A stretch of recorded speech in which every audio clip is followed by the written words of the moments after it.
ಇವತ್ತು ನಾನ್ ನಿಮ್ಗೆ ಒಂದು ಮೇಕೆಯ ಮರಿಯ ಕಥೆಯನ್ನು ಹೇಳಲು ಹೊರಟಿದ್ದೇನೆ. ಅದರ ಹೆಸರು ನೀಲಿ ಅಂತ. ನಿಲಿ ತುಂಬಾ ಮುದ್ದಾಗಿದ್ಲು, ಮತ್ತೆ ತುಂಬಾ ಸುಂದರವಾಗಿನೂ ಇದ್ಲು. ನಿಲಿ ಅಂದ್ರೆ ಎಲ್ರು ತುಂಬಾನೇ ಇಷ್ಟಪಡ್ತಿದ್ರು. ಆನೆ, ನಾಯಿ, ಕೋತಿ, ಕುದುರೆ, ಮೈನಾ, ಗಿಳಿ ಎಲ್ರೂ ನಿಲಿನ ತುಂಬಾ ಇಷ್ಟಪಡ್ತಿದ್ರು. ನೀಲಿ ಅವರ ತಾಯಿ ಮತ್ತು ತಂದೆಗೆ ಬೇರೆ ಊರಿನ ಕೆಲ್ಸಕ್ಕೆ ಹೋಗ್ಬೇಕಾಗಿತ್ತು. ಆದ್ರೆ ನಿಲಿ ಅವ್ರ ಜೊತೆ ಹೋಗೋದಕ್ಕೆ ತಯಾರಿರ್ಲಿಲ್ಲ. ನಿಲಿಯ ತಾಯಿ ಹೇಳಿದ್ರು, ನಿಲಿ ನೀನು ಇನ್ನು ತುಂಬಾ ಚಿಕ್ಕ ಹುಡುಗಿ, ಆಟಾಡ್ತಾ ನೀನೆಲ್ಲಾದ್ರೂ ದೂರ ಹೋಗ್ಬಿಟ್ರೆ, ನರಿ ನಿನ್ನ ಎತ್ಕೊಂಡು ಹೋಗ್ಬಿಟ್ರೆ ಏನ್ ಮಾಡ್ತೀಯಾ? ನಿಲಿ ಹೇಳಿದ್ಲು, ಚಿಂತೆ ಮಾಡ್ಬೇಡಿ, ನನ್ನ ಎಲ್ಲಾ ಗೆಳೆಯರು ನನ್ ಜೊತೆನೇ ಇದ್ದಾರಲ್ವಾ. ನಿಲಿ ಅವ್ರ ತಾಯಿ ಹೇಳಿದ್ದು ಒಂದೇ ಒಂದ್ ಮಾತು ಕೂಡ ಕೇಳಲೇ ಇಲ್ಲ. ನಿಲಿಯ ತಂದೆ ತಾಯಿ ನಿಲಿಯ ಗೆಳೆಯರಿಗೆ ಒಂದ್ ವಿಷಯ ಹೇಳಿದ್ರು, ನಿಲಿನ ಚೆನ್ನಾಗ್ ನೋಡ್ಕೊಳ್ಳಿ ಅಂತ. ನಿಲಿಗೂ ಹೇಳಿದ್ರು, ಮನೆಯಿಂದ ತುಂಬಾ ದೂರ ಹೋಗ್ಬೇಡ, ಒಬ್ಳೆ ಅಂತೂ ಇರ್ಲೇಬೇಡ ಅಂತ. ಆಗ ನಿಲಿ ಹೇಳಿದ್ಲು, ನೀವ್ ನನ್ ಬಗ್ಗೆ ಚಿಂತೆನೆ ಮಾಡ್ಬೇಡಿ ಅಂತ. ನಿಲಿಯ ತಂದೆ ತಾಯಿ ಪಕ್ಕದೂರ್ಗೆ ಕೆಲ್ಸಕ್ ಹೋಗಿದ ತಕ್ಷಣ ತುಂಬಾನೇ ಮಸ್ತಿ ಮಾಡಿದ್ಲು. ನಿಲಿಯ ಗೆಳೆಯರೆಲ್ಲ ತಮ್ ಕೆಲ್ಸದಲ್ಲಿ ತುಂಬಾನೇ ಬೆರ್ತ್ ಹೋಗಿದ್ರು. ನಿಲಿ ಅರಣ್ಯದ ಮೆತ್ತನೆಯ ಹುಲ್ಲನ್ನ ತಿಂತಾ ತುಂಬಾ ದೂರ ಹೋಗ್ಬಿಟ್ಲು. ಅವಳಿಗೆ ಗೊತ್ತೇ ಆಗ್ಲಿಲ್ಲ ಅವಳು ಎಲ್ಲಿ ಹೋಗ್ತಿದ್ದಾಳೆ ಅಂತ. ಸರಿಯಾಗಿ ಅದೇ ಸಮಯಕ್ಕೆ ಅಲ್ಲೊಂದು ನರಿ ಬಂದ್ಬಿಡ್ತು. ಅದು ನಿಲಿನ ನೋಡಿದ ತಕ್ಷಣ ಖುಷಿ ಆಗ್ಬಿಡ್ತು. ವಾ ವಾ ವಾ, ನನಗೆ ಇವತ್ತು ಹೊಟ್ಟೆ ತುಂಬಾ ಊಟ ಸಿಗುತ್ತಲ್ಲ ಅಂತ. ನಿಲಿನ ನೋಡಿದ ತಕ್ಷಣನೇ ಅದ್ರ ಬಾಯಲ್ಲಿ ನೀರ್ ಬರ್ತಾ ಇತ್ತು. ಆದ್ರೆ ಅದು ಯೋಚಿಸ್ತು, ನಾನು ನಿಲಿನ ಇಲ್ಲೇ ಸಾಯಿಸ್ಬಿಟ್ರೆ ಇದ್ರ ಗೆಳೆಯರೆಲ್ಲ ಇಲ್ಲಿ ಬಂದ್ಬಿಡ್ತಾರೆ. ಹಾಗಾದ್ರೆ ನಾನು ಏನ್ ಮಾಡ್ಬೇಕು? ಆ ಗುಳ್ಳೆ ನರಿ ನಿಲಿ ಜೊತೆ ಮಾತನಾಡ್ಲಿಕ್ ಪ್ರಾರಂಭ ಮಾಡ್ತು. ಮತ್ತು ಅದು ನಿಲಿಯ ಮುಂದೆ ಒಳ್ಳೆ ಗೆಳೆಯನ್ ತರ ನಡ್ಕೊಳಕ್ ಹೋಯ್ತು. ನಿಲಿನ ಕೇಳ್ತು, ನಿಲಿ ನೀನ್ ಇಷ್ಟು ದೂರ ಹೆಂಗ್ ಬಂದ್ಬಿಟ್ಟೆ? ನಿನಗ್ ಭಯ ಆಗ್ಲಿಲ್ವಾ? ಆಗ ನಿಲಿ ಹೇಳ್ತು, ಅರೆ ಹೌದು, ನನಗ್ ಗೊತ್ತೇ ಆಗ್ಲಿಲ್ಲ ನಾನು ಯಾವ ಜ್ಞಾನದ ಮಗ್ನಳಾಗಿ ಇಷ್ಟು ದೂರ ಬಂದ್ಬಿಟ್ಟೆ ಅಂತ. ಮಮ್ಮಿ ನನಗ್ ಹೇಳಿದ್ರು ಎಲ್ಲೂ ದೂರ ಒಬ್ಳೆ ಹೋಗ್ಬಾರ್ದು ಅಂತ. ಆಗ ಆ ಗುಳ್ಳೆ ನರಿ ಹೇಳ್ತು, ಹೌದು, ನಿಮ್ ಮಮ್ಮಿ ಹೇಳಿದ್ರಲ್ವಾ ನೀನ್ ಒಬ್ಳೆ ಎಲ್ಲೂ ಹೋಗ್ಬೇಡ, ಆತರ ಹೋದ್ರೆ ನರಿ ನಿನ್ನ ಎತ್ಕೊಂಡ್ ಹೋಗ್ಬಿಡುತ್ತೆ ಅಂತ. ಆದ್ರೂ ನೀನ್ ಇಷ್ಟು ದೂರ ಬಂದ್ಬಿಟ್ಟೆ. ನೀನೇನು ಚಿಂತೆ ಮಾಡ್ಬೇಡ, ನೀನು ಒಂದ್ ಕೆಲ್ಸ ಮಾಡು, ನೀನು ನನ್ ಬೆನ್ನಿಂದೆ ಕುತ್ಕೋ. ನನ್ ಮನೆ ಇಲ್ಲಿಂದ ತುಂಬಾ ಹತ್ರನೇ ಇದೆ, ನಾವು ನಮ್ ಮನೆಗ್ ಹೋಗೋಣ ಅಂತ ಆ ಗುಳ್ಳೆ ನರಿ ನೀಲಿ ಹತ್ರ ಹೇಳ್ತು. ಆಗ ನಿಲಿ ಸರಿ ಆಯ್ತು ಅಂತ ಹೇಳಿ ಅದ್ರ ಬೆನ್ಮೇಲೆ ಹತ್ತಿ ಕುತ್ಕೊಂಡು ಇಬ್ರು ಹರಟೆ ಹೊಡಿತಾ ನರಿಯ ಗುಹೆಗೆ ತಲುಪಿದ್ರು. ನರಿ ತೋರಿಸ್ತು, ನೋಡು ಇದೇ ನನ್ ಮನೆ, ನೀನ್ ಇಲ್ಲಿ ಸ್ವಲ್ಪ ಹೊತ್ತು ವಿಶ್ರಾಮ ಮಾಡು, ನಾನ್ ನಿನ್ಗೆ ಏನಾದ್ರೂ ತಿನ್ನೋದಕ್ ತಗೊಂಡ್ಬರ್ತೀನಿ ಅಂತ. ಆಗ ನಿಲಿ, ಛೀ, ಇದು ನಿನ್ ಮನೆನಾ? ಇಷ್ಟು ಕೊಳ್ಕಾಗಿದೆ, ನೀನ್ ಇದನ್ನ ಸ್ವಚ್ಛಗೊಳಿಸಲ್ವಾ ಅಂತ ಕೇಳ್ತು. ಆಗ ನರಿ, ಯಾರ್ ಮಾಡ್ತಾರೆ, ಈಗ ನೀನ್ ನನ್ ಮನೆಗ್ ಬಂದಿದ್ಯಲ್ಲ, ನೀನೇ ಇದನ್ನ ಸ್ವಚ್ಛಗೊಳಿಸು, ನಾನು ಅಷ್ಟ್ರಲ್ಲೇ ನಿನ್ಗೇನಾದ್ರೂ ತಿನ್ನೋದಕ್ಕೆ ತಗೊಂಬರ್ತೀನಿ ಅಂತು. ಆಗ ನಿಲಿ ಹೇಳ್ತು, ಸರಿ ಹಾಗಿದ್ರೆ ನಾನ್ ನಿನ್ ಮನೇನ ಸ್ವಚ್ಛಗೊಳಿಸ್ತೀನಿ, ನೀನ್ ನನ್ಗೆ ಏನಾದ್ರೂ ತಿನ್ನಕ್ ತಗೊಂಬಾ ಅಂತ ಹೇಳ್ತು.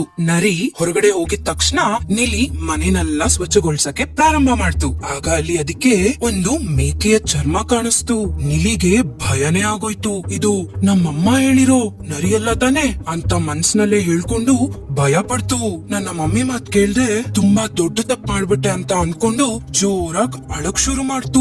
ಅಲ್ಲಿ ಅಳ್ತಾ ಇರ್ಬೇಕಾದ್ರೆ ಈಚೆ ಕಡೆ ಮೈನಾ ಕೂಗ್ತಿರೋ ಶಬ್ದ ಕೇಳಿಸ್ತು. ತನ್ನ ಗೆಳತಿ ಮೈನಾನ ಅಂತ ನಿಧಾನಕ್ಕೆ ಗುಹೆಯಿಂದ ಆಚೆ ಇಣಿಕಿ ನೋಡಿದ್ಲು. ಆಚೆ ನೋಡಿದ್ರೆ ಅದು ನಿಲಿಯ ಗೆಳತಿ ಮೈನಾನೇ. ಮೈನಾ ಹೇಳ್ತು ಆಗ, ನಿಲಿ ನೀನೀಗ ಅಳಬೇಡ, ಈಗ ನಿನಗ ಅರ್ಥ ಆಗಿರ್ಬೇಕಲ್ಲ ನಿಮ್ ತಾಯಿ ಯಾವ್ದಕ್ಕೋಸ್ಕರ ದೂರ ಹೋಗ್ಬೇಡ ಅಂತ ಹೇಳಿದ್ದು. ಸರಿ, ಈಗ ಅಳೋದ್ರಿಂದ ಯಾವ ಪ್ರಯೋಜನನೂ ಇಲ್ಲ, ನಾವಿಬ್ರು ಸೇರಿ ಏನಾದ್ರೂ ಉಪಾಯ ಮಾಡೋಣ. ಆ ನರಿ ನಿನ್ನ ಇಷ್ಟು ಬೇಗ ಅಂತೂ ಸಾಯಿಸಲ್ಲ, ಆದ್ರಿಂದ ನೀನ್ ನರಿ ವಾಪಸ್ ಬಂದ್ಮೇಲೇನು ಅದ್ರ ಜೊತೆ ಮೊದ್ಲಿನ ತರನೇ ಮಾತಾಡ್ತಾ ಇರು. ನಮ್ ಗಿಣಿಯನ್ನ ಇದನ್ನಲ್ಲ ನಮ್ ಗೆಳೆಯರ್ನೆಲ್ಲ ಕರ್ಕೊಂಬರೋದಕ್ ಹೋಗಿದಾನೆ, ಏನೋ ಒಂದ್ ಉಪಾಯ ಮಾಡೋಣ ಅಂತ ಹೇಳಿ ಇದ್ದಕ್ಕಿದ್ದಂಗೆ ಮಾತಾಡೋದ್ ನಿಲ್ಲಿಸ್ಬಿಡ್ತು. ಯಾಕಂದ್ರೆ ಅಲ್ಲಿ ನರಿ ಬಂದು ನಿಂತು ಬಿಟ್ಟಿತ್ತು. ನರಿ ವಾಪಸ್ ಬಂದ ಕೂಡ್ಲೆ ನೀಲಿಗೆ ಹೇಳ್ತಿತ್ತು, ನೀಲಿ ನೀನ್ ಊಟ ಮಾಡೋದಕ್ಕೆ ನಾನ್ ತುಂಬಾ ಹುಲ್ಲನ್ನ ತಂದಿದ್ದೀನಿ, ಅದನ್ನ ತಿನ್ನು, ಚೆನ್ನಾಗ್ ಊಟ ಮಾಡು, ನಾನ್ ಸ್ವಲ್ಪ ಹೊರಗಡೆ ಹೋಗ್ಬಿಟ್ ಬರ್ತೀನಿ, ಸರಿನಾ? ಅಯ್ಯೋ ನರಿ, ನಿನ್ನ ಮನೆಗ್ ಬಿಟ್ಬರ್ತೀನಿ ಅಂತ ಹೇಳಿದ್ಯಲ್ಲ.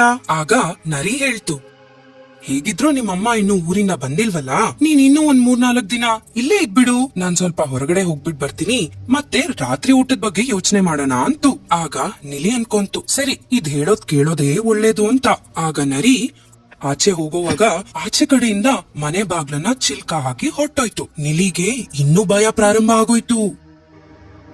ಆಗ ನಿಲಿ ತನ್ನ ತಾಯಿ ಬಗ್ಗೆ ಯೋಚನೆ ಮಾಡ್ತಾ, ಅಯ್ಯೋ ಈ ನರಿ ವಾಪಸ್ ಬಂದು ಊಟದ ಬಗ್ಗೆ ಯೋಚನೆ ಮಾಡೋಣ ಅಂತಲ್ಲ, ನನ್ನೇ ಇದ್ದು ಕಡಿದು ತಿನ್ಬಿಡುತ್ತೇನೋ ಅಂತ ಭಯ ಶುರುವಾಯ್ತು. ತನ್ನ ಗೆಳತಿಯರೆಲ್ಲ ಅಲ್ಲಿ ಬಂದ್ ನಿಂತಿದ್ರು. ಆನೆ ಅಣ್ಣನೂ ಬಂದಿದ್ದ. ತನ್ ಸೊಂಡ್ಲಿಂದ ಬಾಗ್ಲಿನ ಚಿಲ್ಕನ ತೆಗೆದ್ಬಿಟ್ಟ. ನೀಲಿ ಆಚೆ ಬರ್ತಿದ್ದಂಗೆ ಖುಷಿಯಿಂದ ತನ್ನ ಗೆಳತಿಯರ್ನೆಲ್ಲ ನೋಡ್ತಿದ್ಲು. ಮೈನಾನ ನೋಡಿದ್ಲು, ಗಿಣಿನ ನೋಡಿದ್ಲು, ಕುದುರೆ ಅಣ್ಣನ, ಆನೆ ಅಣ್ಣನ ನೋಡಿ ಖುಷಿ ಪಟ್ಲು. ಈಗ ನಾವ್ ನಮ್ ಮನೆಗ್ ಹೊರಡೋಣ ಅಂತ ಹೇಳಿದ್ಲು. ಆಗ ಎಲ್ಲರೂ ಹೇಳಿದ್ರು, ಈಗ ನಾವ್ ಹಂಗೆ ವಾಪಸ್ ಹೋಗೋದ್ ಬೇಡ, ನಾವು ಈ ನರಿಗೆ ತಕ್ಕ ಮಟ್ಟಿಗೆ ಬುದ್ಧಿ ಕಲ್ಸಿನೇ ಹೋಗ್ಬೇಕು ಅಂತ. ಹಾಗಾದ್ರೆ ಎಲ್ಲರೂ ನಿರ್ಧಾರ ಮಾಡಿದ್ರು ನರಿಗೆ ಬುದ್ಧಿ ಕಲಿಸ್ಲೇಬೇಕು ಅಂತ. ಆಗ ಆನೆ ಅಣ್ಣ ನೀಲಿನ ಗುಹೆ ಮೇಲ್ಗಡೆ ಕೂರಿಸ್ದ. ಬೆಕ್ಕು ಬಾಗಿಲ್ ಮೇಲೆ ಕುತ್ಕೊಂಡ್ಬಿಡ್ತು.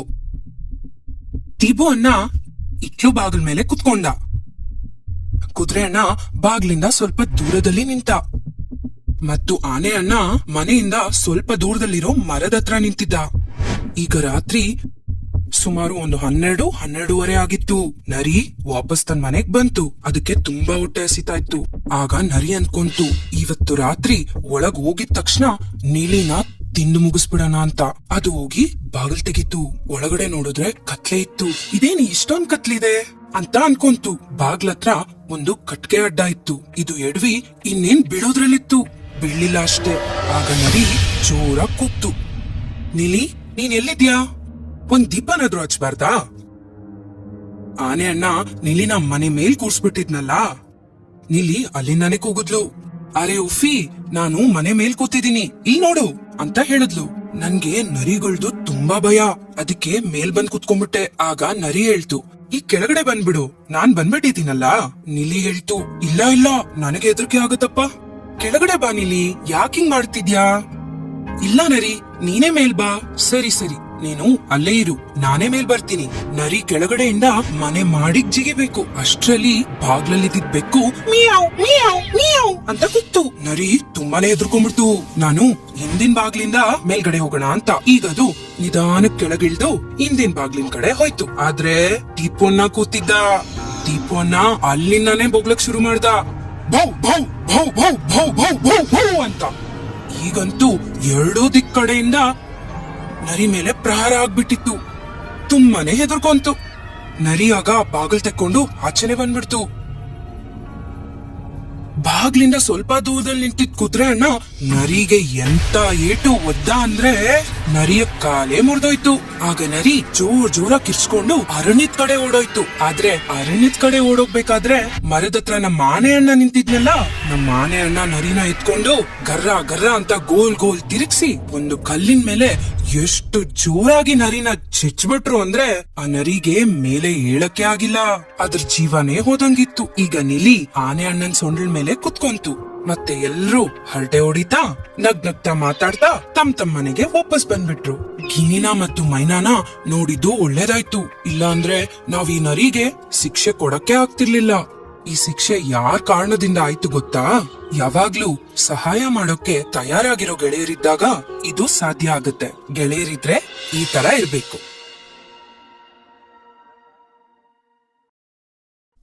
ಪ್ರಾಣಿಗಳ ಸುತ್ತಾಟ. ಒಂದು ಅರಣ್ಯವಿತ್ತು. ಆ ಅರಣ್ಯದಲ್ಲಿ ತುಂಬಾ ಪ್ರಾಣಿಗಳಿರ್ತಿದ್ವು. ಆ ಪ್ರಾಣಿಗಳು ಒಬ್ರನ್ನೊಬ್ರು ತುಂಬಾ ಭೇಟಿ ಮಾಡ್ತಿದ್ವು, ಜೊತೆಲಿ ಊಟನೂ ಮಾಡ್ತಿದ್ವು. ಒಂದಿನ ಕೋತಿ ಯೋಚನೆ ಮಾಡ್ತು, ನಾವ್ ಯಾವಾಗ್ಲೂ ಈ ಅರಣ್ಯದಲ್ಲೇ ಸುತ್ತಾಡ್ತೀವಿ. ಮನುಷ್ಯರನ್ನ ನೋಡಿ, ಅವ್ರು ಪಟ್ಟಣದಲ್ಲಿರ್ತಾರೆ. ಅವರು ಮೋಟರ್ ಸೈಕಲ್ ಹಾಕೊಂಡು, ಗಾಡಿಗಳನ್ನ ಹಾಕೊಂಡು ಅರಣ್ಯದಲ್ಲೆಲ್ಲ ಸುತ್ತಾಡ್ತಾರೆ. ನಾವು ಹಾಗೆ ಮಾಡೋಣ. ನಾವು ಈ ಅರಣ್ಯದಿಂದ ಪಟ್ಟಣಕ್ಕೆ ಸುತ್ತಾಡಕ್ ಹೋಗೋಣ, ಉದ್ಯಾನವನದಲ್ಲೆಲ್ಲ ಅಡ್ಡಾಡೋಣ. ಆ ಕೋತಿ ಈ ವಿಷಯವನ್ನ ಎಲ್ಲಾ ಪ್ರಾಣಿಗಳಿಗೂ ಹೇಳ್ತು. ಆದ್ರೆ ಮಜವಾದ ವಿಷಯ ಏನಂದ್ರೆ ಎಲ್ಲಾ ಪ್ರಾಣಿಗಳಿಗೆ ಇದು ಇಷ್ಟ ಆಯ್ತು. ಆದ್ರೆ ಹುಲಿ ರಾಯನಿಗೆ ಯಾರು ಹೇಳ್ಬೇಕು? ಅದರ ಅನುಮತಿ ಅಂತೂ ಬೇಕೇ ಬೇಕಿತ್ತಲ್ಲ. ಯಾರು ಹುಲಿರಾಯನ ಹತ್ರ ಹೋಗಕ್ ತಯಾರಿರ್ಲಿಲ್ಲ. ಆಗ ಕೋತಿ ಹೇಳ್ತು, ನಮ್ಮ ನರಿರಾಯನೇ ತುಂಬಾ ಬುದ್ಧಿವಂತ, ಈ ಕೆಲ್ಸಕ್ಕೆ ಅವನೇ ಸರಿಯಾದವನು ಅಂತ. ಯಾಕೆ ನರಿಯಣ್ಣ? ಕೋತಿಯಣ್ಣ ನರಿಯಣ್ಣನ ಕೇಳ್ದ. ನರಿಯಣ್ಣ ರೆಡಿನೂ ಆಗ್ಬಿಟ್ಟ. ಮಧ್ಯಾಹ್ನ ಅವನು ಹುಲಿರಾಯನ್ನ ಭೇಟಿ ಮಾಡಕ್ ಹೋದ. ಅಲ್ಲೋಗ್ ನೋಡಿದ್ರೆ ಹುಲಿರಾಯ ಮಲಗಿದ್ದ. ಅವನಿಗದು ಚೆನ್ನಾಗೇ ಅನಿಸ್ತು. ಅವನು ಅಲ್ಲಿ ಕೂತ್ಕೊಂಡು ಒಂದು ಯೋಜನೆ ಹಾಕ್ದ. ಅವನು ಹುಲಿರಾಯನ್ ಹೆಂಡತಿ ಜೊತೆ ಮಾತಾಡೋದಕ್ ನಿರ್ಧಾರ ಮಾಡ್ದ. ಮಜವಾದ ವಿಷಯ ಅಂದ್ರೆ ಹುಲಿರಾಯನ ಹೆಂಡತಿಗೆ ಈ ಪಟ್ಟಣಕ್ಕೆ ತಿರುಗಾಟಕ್ಕೆ ಹೋಗೋದು ಇಷ್ಟ ಆಗ್ಬಿಡ್ತು. ಅವಳು ಇದ್ದಕ್ಕಿದ್ದಂಗೆ ಹುಲಿರಾಯನ್ನ ಎಬ್ಬರಿಸ್ಬಿಟ್ಟು ಅವನ್ಗೆ ಹೇಳಿಯೂ ಬಿಟ್ಲು. ಹುಲಿರಾಯನು ಖುಷಿ ಆಗ್ಬಿಟ್ಟ. ಎಲ್ರಿಗೂ ಪಟ್ಟಣಕ್ಕೆ ಹೋಗೋದಕ್ಕೆ ಅನುಮತಿನೂ ಕೊಟ್ಬಿಟ್ಟ. ಮಾರನೇ ದಿನ ಎಲ್ರು ಸೇರೋದಾಗಿ ನಿರ್ಧಾರವಾಯ್ತು. ಅಲ್ಲಿ ಹೋದ್ಮೇಲೆ ಎಲ್ರು ಏನೇನ್ ಮಾಡ್ಬೇಕು ಅನ್ನೋದನ್ನು ಹುಲಿರಾಯನಿಗೆ ಹೇಳಿದ್ರು. ಎಲ್ರು ಅವರವರ ಊಟದ ಡಬ್ಬಿಯನ್ನು ತರುವುದಾಗಿ ಹುಲಿರಾಯನಿಗೆ ಹೇಳಿದ್ರು. ಪ್ರತಿಯೊಬ್ರು ಪಟ್ಟಣಕ್ಕೆ ಹೋಗೋದ್ರ ಬಗ್ಗೆ ತುಂಬಾ ಉತ್ಸುಕರಾಗಿದ್ರು. ಎಲ್ರು ಬೆಳಗ್ಗೆ ಬೇಗ ಎದ್ಬಿಟ್ರು. ಆನೆ ಅಣ್ಣ ಅಂತೂ ಸ್ನಾನ ಮಾಡಿ ತಮ್ಮ ಕರಿ ಕೋಟ್ ಹಾಕೊಂಡ್ರು. ಮೊಲ ಅಂತೂ ಬಿಳಿ ಬುಷ್ ಕೋಟ್ ಹಾಕೋತು. ಜಿಂಕೆ ತಂಗಿ ಅಂತೂ ಒಳ್ಳೆ ವೈಖರಿಯ ಬಣ್ಣಗಳಿರುವ ಸೀರೆ ಹಾಕೊಂಡು ರೆಡಿ ಆದ್ಲು. ಮೂರು ಪ್ರಾಣಿಗಳ ಸಾಲನ್ನು ಮಾಡಿ ಎಲ್ರು ಪಟ್ಟಣಕ್ಕೆ ಹೊರಟ್ರು. ಮುಂದೆ ಕೋತಿಯಣ್ಣ ಮತ್ತು ನರಿಯಣ್ಣ ದಾರಿ ತೋರ್ಸೋದಕ್ಕೆ. ನಿಧಾನಕ್ಕೆ ನಡೀತಾ ಓಡಾಡ್ತಾ ಎಲ್ರು ಪಟ್ಟಣಕ್ಕೆ ಸೇರಿದ್ರು. ಅಲ್ಲಿ ಹೋದ್ಮೇಲೆ ಏನ್ ಗಡ್ಬಡ ಆಯ್ತು ಗೊತ್ತಾ? ಎಲ್ರು ಇವ್ರನ್ನೆಲ್ಲ ನೋಡಿ ತಮ್ ಮನೆ ಬಾಗ್ಲಿಗೆ ಮುಚ್ಕೊಳಕ್ ಸ್ಟಾರ್ಟ್ ಮಾಡಿದ್ರು. ಎಲ್ರು ಮನೆ ಒಳಗಡೆಯಿಂದನೇ ತಮ್ ಕಿಟಕಿಯಿಂದ ಇವರು ತಿರುಗಾಡೋದನ್ನ ನೋಡ್ತಾ ಇದ್ರು. ಅಂಗಡಿಯವರು, ತರಕಾರಿ ಮಾರೋ ಹೆಂಗಸರು ಎಲ್ರು ತಮ್ಮ ಸಾಮಾನುಗಳನ್ನ ಅಲ್ಲೇ ಬಿಟ್ಟು ಓಡೋಗಕ್ ಪ್ರಾರಂಭ ಮಾಡಿದ್ರು. ಕೆಲವು ಪ್ರಾಣಿಗಳಂತೂ ತರಕಾರಿಗಳನ್ನ ರುಚಿ ನೋಡ್ಬೇಕು ಅಂತ ಆಸೆ ಪಡ್ತಾ ಇದ್ರು. ಆದ್ರೆ ಹುಲಿರಾಯ ಬೈತಾನೆ ಅಂತ ಎಲ್ರೂ ತಮ್ಮ ಆಸೆಗಳನ್ನ ಆಚೆ ತೋರಿಸ್ತಾ ಇರಲಿಲ್ಲ. ಕಡೆಗೆ ಎಲ್ರೂ ಉದ್ಯಾನವನದ ಹತ್ರ ಬಂದ್ರು. ಮತ್ತೆ ಇವ್ರನ್ನ ನೋಡಿದ ತಕ್ಷಣ ಬೇಲ್ಪುರಿ ಅವನು, ಹಣ್ಣು ಮಾರೋನು ಎಲ್ರೂ ಓಡೋಗಕ್ ಶುರು ಮಾಡಿದ್ರು. ಆದ್ರೆ ಆನೆ ಅಣ್ಣ ಆ ಪೂರ್ತಿ ಗಾಡಿನೇ ಎತ್ತಿ ಉದ್ಯಾನವನದಲ್ಲಿ ಇಟ್ಬಿಟ್ಟ. ಎಲ್ರಿಗೂ ಹಸುವಾಗಿತ್ ನೋಡಿ ಎಲ್ರೂ ಕೈ ತೊಳೆದು ತಮ್ ಡಬ್ಬೆಯನ್ನು ತೆಗೆದ್ರು. ಮೊಲ ಆಗಲ್ಕಾಯಿ ಮತ್ತು ಗೆಜ್ರಿ ತಂದಿದ್ದ. ಹುಲಿರಾಯ ಮತ್ತು ಹುಲಿರಾಯನ ಹೆಂಡತಿ ಮಾಂಸ ತಂದಿದ್ರು. ಆನೆ ಅಣ್ಣ ಅಂತೂ ಕಬ್ಬಿನ ಗೊನೆನೆ ತಂದ್ಬಿಟ್ಟಿದ್ದ. ಎಲ್ರೂ ಹೊಟ್ಟೆ ತುಂಬಾ ಊಟ ಮಾಡಿದ್ರು. ಆ ಬಂಡಿಯಲ್ಲಿದ್ದ ಬೇಲ್ಪುರಿ ಅಂತೂ ತಿಂದೇ ಬಿಟ್ರು ಎಲ್ರು. ಎಲ್ರು ಊಟ ಮಾಡ್ತಿದ್ದಂತ ಸಮಯದಲ್ಲಿ ಮರದ ಮೇಲೆ ಬಚ್ಚಿಟ್ಕೊಂಡ್ ಕೂತ ಫೋಟೋಗ್ರಾಫರ್ ಸ್ವಲ್ಪ ಹತ್ತಿರದಲ್ಲಿ ಬಂದ. ಮತ್ತ ಅವನು ಎಲ್ರದ್ದು ಒಂದ್ ಒಳ್ಳೆ ಗ್ರೂಪ್ ಫೋಟೋ ತೆಗ್ದ. ಮತ್ ಇವರೆಲ್ಲ ಉದ್ಯಾನವನದಲ್ಲಿ ಇದ್ದಂತ ಎಲ್ಲಾ ಪ್ರಾಣಿಗಳನ್ನ ಭೇಟಿ ಮಾಡಿದ್ರು.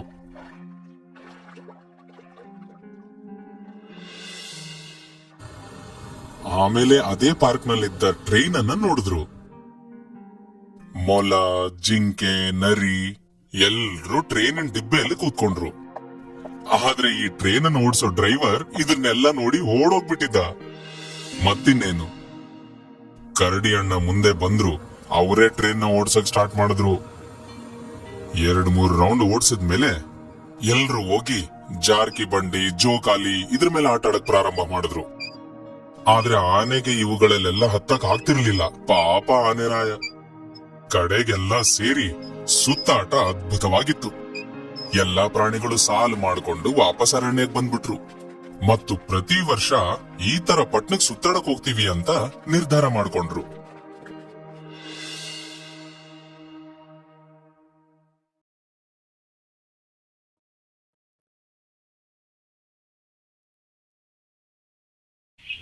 ಮೂರ್ ಜನ ಅಣ್ಣ ತಮ್ಮಂದಿರು ಒಂದು ಹಳ್ಳಿಯಲ್ಲಿದ್ರು. ಮೂವರು ಒಳ್ಳೆ ವಿದ್ಯಾವಂತರು, ಬುದ್ಧಿವಂತರು. ತಮ್ಮ ಬಗ್ಗೆ ತುಂಬಾನೇ ಹೆಮ್ಮೆ ಪಡ್ತಾ ಇದ್ರು. ಅವ್ರಿಗೊಬ್ಬ ಗೋಪಾಲ್ ಅಂತ ಮಲ್ತಾಯಿ ಮಗ ಇದ್ದ. ಅವನು ಅವಿದ್ಯಾವಂತನು ಮತ್ತೆ ತುಂಬಾ ಬಡವನಾಗಿದ್ದ. ಅವನು ತುಂಬಾ ಚುರುಕಾಗಿದ್ದ, ಆದ್ರೂ ಕೂಡ ಶಾಲೆಗೆ ಹೋಗಿರ್ಲಿಲ್ಲ. ಒಂದಿನ ಆ 3 ಜನ ಅಣ್ಣ ತಮ್ಮಂದಿರು ಕೆಲ್ಸಕ್ಕೋಸ್ಕರ ಬೇರೆ ಊರಿಗೆ ಹೊರಟ್ರು. ಗೋಪಾಲು ಆ 3 ಜನರ ಬಳಿ ನಾನು ಬರ್ತೀನಿ ಅಂತ ಕೇಳ್ಕೊಂಡ. ಹಾಗಾಗಿ ನನ್ಗೂ ಕೆಲ್ಸ ಸಿಗ್ಬೋದು. ಅವರು ಒಪ್ಕೊಂಡ್ರು.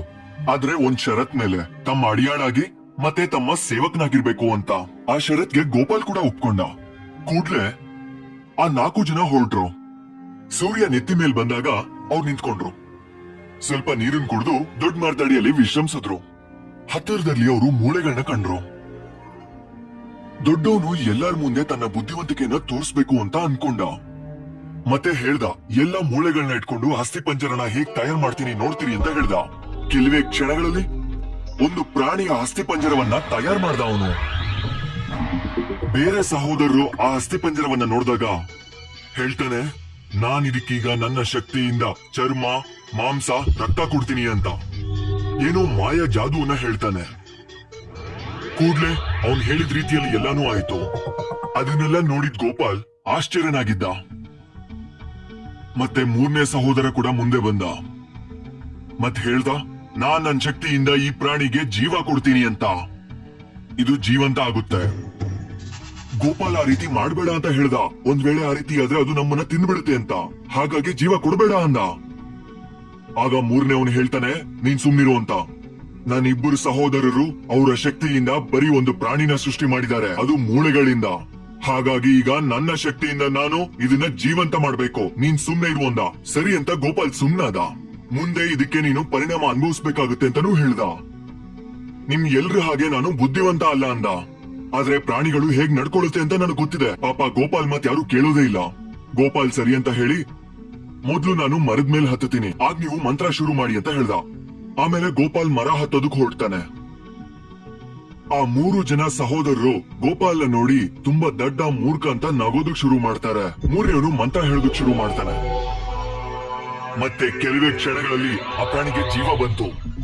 ಆ ಪ್ರಾಣಿ ಸಿಂಹ ಆಗಿತ್ತು. ಅದು ತುಂಬಾ ಜೋರಾಗಿ ಕೂಗಿ ಆ 3 ಜನರನ್ನ ತಿಂದು ಬಿಡುತ್ತೆ. ಗೋಪಾಲ್ ತನ್ನ ಜಾಣತನದಿಂದ ತನ್ನ ಜೀವನ ಕಾಪಾಡಿಕೊಂಡ.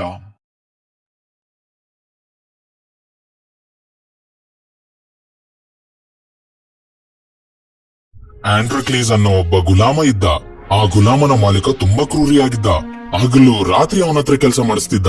ಕಟ್ಟಿಗೆ ಕಡಿಯೋದು, ನೀರು ತುಂಬಿಸೋದು, ಮನೆ ಸ್ವಚ್ಛಗೊಳಿಸೋದು, ಇಂಥ ಕೆಲಸ ತುಂಬಾ ಮಾಡಿಸ್ತಿದ್ದ. ಸ್ವಲ್ಪ ತಪ್ಪು ಮಾಡಿದ್ರು ಅವನ್ನ ತುಂಬಾ ಹೊಡಿತಿದ್ದ. ಒಂದಿನ ಏನಾಯ್ತು ಅಂದ್ರೆ, ಒಂದ್ ಚಿಕ್ಕ ತಪ್ಪಿಗೆ ಅವನ ಮಾಲೀಕ ಅವನ ಹೊಡೆದ, ತುಂಬಾ ಹೊಡೆದ. ಅವನು ಅಳೋಕ್ ಪ್ರಾರಂಭ ಮಾಡ್ದ. ಕಡೆಗೊಂದಿನ ಅವನಲ್ಲಿಂದ ಓಡೋದ. ಅವನ್ ಮಾಲೀಕನ ಕಣ್ಣಿಗೆ ಕಾಣ್ದ ಹಾಗೆ ಓಡೋಗ್ತಾ ಓಡೋಗ್ತಾ ಓಡೋಗ್ತಾ ಅವನೊಂದು ಅರಣ್ಯಕ್ಕೆ ಸೇರ್ದ. ಈಗೇನ್ ಮಾಡೋದು? ಅವನು ಆ ಅರಣ್ಯದ ಒಂದು ಗುಹೆಯಲ್ಲಿ ಇರಕ್ ಪ್ರಾರಂಭ ಮಾಡ್ದ. ಹಗ್ಲತ್ತಲ್ಲಿ ಆಚೆ ಬರ್ತಿದ್ದ. ಮರದ ಮೇಲೆ ಏನಾದ್ರೂ ಹಣ್ಣು ಫಲ ಸಿಕ್ಕರೆ ತಿಂದು ಹೊಟ್ಟೆ ತುಂಬಿಸ್ಕೋತಿದ್ದ. ಎಲ್ಲಾದ್ರೂ ನೀರ್ ಸಿಕ್ಕರೆ ಕುಡಿತಿದ್ದ. ಹೀಗೆ ದಿನ ಕಳೀತಿದ್ದ. 4 ದಿನ ಅದು, 8 ದಿನ ಅದು. ಮತ್ತೊಂದ್ ದಿನ ಹಣ್ಣು ತರಕಂತೆ ಆಚೆ ಬಂದ. ಹಣ್ಣು ತಗೊಂಡು ವಾಪಸ್ ಬರ್ತಾನೆ ಇದ್ದ. ಅಷ್ಟರಲ್ಲಿ ಅವನ್ ಗುಹೆಯಲ್ಲಿ ನೋಡ್ದ, ಯಾರೋ ಇದ್ದಂಗ ಅನಿಸ್ತಿತ್ತು. ಅವನು ನಿಧಾನಕ್ಕೆ ಬಚ್ಚಿಟ್ಕೊಂಡು ನೋಡ್ದ. ಒಳಗಡೆ ಒಂದು ಹುಲಿ ಕಾಣಿಸ್ತು. ಆ ಹುಲಿ ತುಂಬಾ ಒದ್ದಾಡ್ತಿತ್ತು. ಅದು ತನ್ನ ಕಾಲ್ನ ಅಳಗಾಡಿಸ್ತಾ ಇತ್ತು ಮತ್ತು ತುಂಬಾ ಅಳ್ತಾ ಇತ್ತು. ಅವನ ಹತ್ರ ಹೋಗಿ ನೋಡ್ದ ಏನು ಅಂತ. ನೋಡಿದ್ರೆ ಹುಲಿ ಕಾಲಲ್ಲಿ ಒಂದು ಮುಳ್ಳಿತ್ತು. ಈಗೇನ್ ಮಾಡೋದು? ಹುಲಿ ಕಾಲಿನಲ್ಲಿನ ಮುಳ್ಳು ತೆಗೆಯೋದೋ ಬೇಡವೋ? ಅವನು ಧೈರ್ಯ ಮಾಡಿ ನಿಧಾನಕ್ಕೆ ಹುಲಿ ಹತ್ರ ಹೋದ.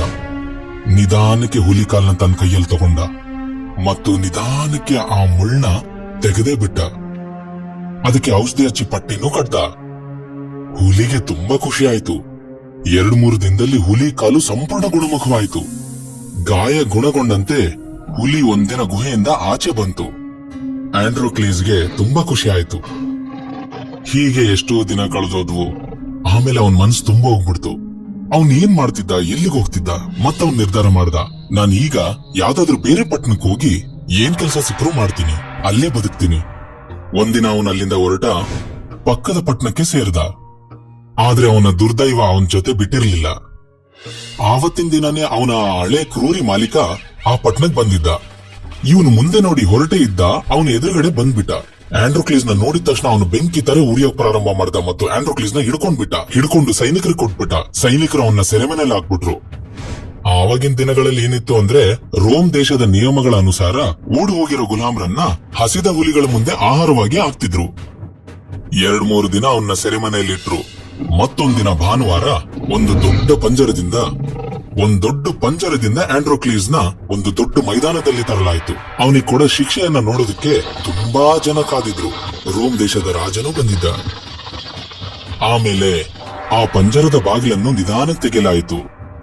ಆಂಡ್ರೋಕ್ಲೀಸ್ ನ ಕೈಯಲ್ಲಿ ಒಂದು ಚಿಕ್ಕ ಚಾಕುವನ್ನು ಕೊಡಲಾಯಿತು. ಮತ್ತೊಂದು ಹುಲಿಯನ್ನ ಆ ಪಂಜರದಲ್ಲಿ ಬಿಡಲಾಯಿತು. ಪಂಜರ ದೊಡ್ಡದಿತ್ತು.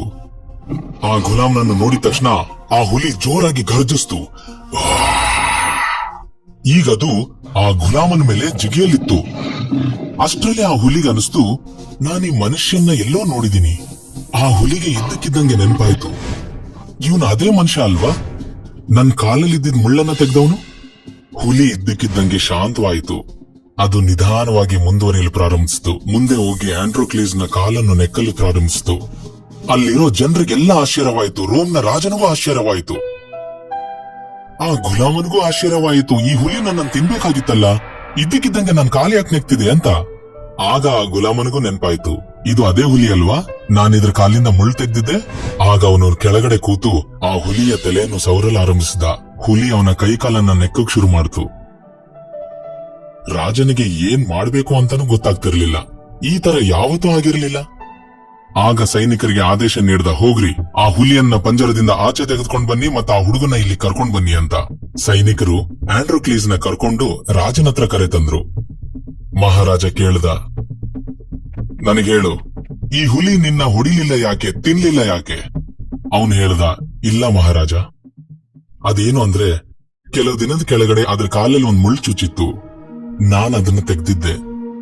ಆ ಉಪಕಾರನ ನೆನ್ಪಿಟ್ಕೊಂಡು ಅದು ನನ್ನ ಹೊಡಿಲಿಲ್ಲ ಅಷ್ಟೇ. ನನ್ನ ಹೊಡಿದೆ ಅದು ವಾಪಸ್ ಹೋಯ್ತು. ರಾಜನಿಗೆ ಆಶ್ಚರ್ಯವಾಯ್ತು. ಮತ್ ಕೇಳಿದ್ರು, ನೀನ್ ಇದು ಹೇಳು, ನಿನಗೆ ಹುಲಿ ಕಾಲಿಂದ ಮುಳ್ಳು ತೆಗೆಯುವಾಗ ಭಯ ಆಗ್ಲಿಲ್ವಾ? ಆಂಡ್ರೋಕ್ಲೀಸ್ ಹೇಳ್ದ, ಹೆದರಿಕೆ ಯಾಕೆ ಮಹಾರಾಜ, ನನ್ನ ಕ್ರೂರಿ ಮಾಲೀಕನ ತರ ಆ ಹುಲಿ ಕ್ರೂರಿ ಅಂತೂ ಆಗಿರ್ಲಿಲ್ಲ. ಈ ಮಾತು ಕೇಳಿದ ತಕ್ಷಣ ಮಹಾರಾಜರು ತುಂಬಾ ಖುಷಿ ಪಟ್ರು. ಅವರು ಆಂಡ್ರೋಕ್ಲೀಸ್ಗೆ ತುಂಬಾ ಶಾಬಾಷ್ ಹೇಳಿದ್ರು ಮತ್ತು ಘೋಷಣೆ ಮಾಡಿಬಿಟ್ರು, ಇವತ್ತಿಂದ ಇವನು ಗುಲಾಮನಲ್ಲ, ವಿಮುಕ್ತ ಅಂತ. ಮತ್ತು ಅವನಿಗೆ ಸಾಕಷ್ಟು ಬಕ್ಷೀಸು ಕೊಟ್ರು. ಮತ್ತವನ ಕ್ರೂರಿ ಮಾಲೀಕ ಇದ್ನಲ್ಲ, ಅವನ್ನ ಸೆರೆಮನೆಗೆ ಹಾಕ್ಬಿಟ್ರು. ಮತ್ತೆ 2 ವರ್ಷದ ಶಿಕ್ಷೆ ಹೇಳ್ಬಿಟ್ರು. ಆಂಡ್ರೋಕ್ಲೀಸ್ ಹುಲಿ ಮೇಲೆ ದಯೆ ತೋರಿಸ್ದ ಮತ್ತು ಹುಲಿ ಅವನ್ನ ಗುಲಾಮಗಿರಿಯಿಂದ ವಿಮುಕ್ತಗೊಳಿಸ್ತು. ಇದರ ಅರ್ಥ ಏನ್ ಗೊತ್ತಾ ಮಕ್ಕಳೇ? ನಾವ್ ಯಾರ ಮೇಲಾದ್ರೂ ದಯೆ ತೋರಿಸಿದ್ರೆ, ಯಾರಿಗಾದ್ರೂ ಉಪಕಾರ ಮಾಡಿದ್ರೆ, ನಮಗೂ ಯಾರಾದ್ರೂ ದಯೆ ತೋರಿಸ್ತಾರೆ, ಯಾರಾದ್ರೂ ಉಪಕಾರ ಮಾಡ್ತಾರೆ.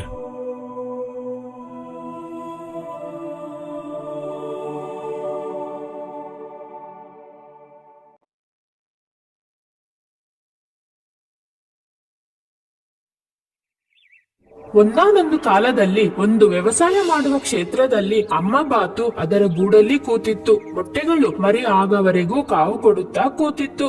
ಅದರದಿಂದ ಮೊಟ್ಟೆ ಒಡೆಯಲು ಬಂದವು. ಅರಿಶಿಣ ಬಣ್ಣದ ಬಾತುಕೋಳಿ ಹೊರಗಡೆ ಬಂದವು.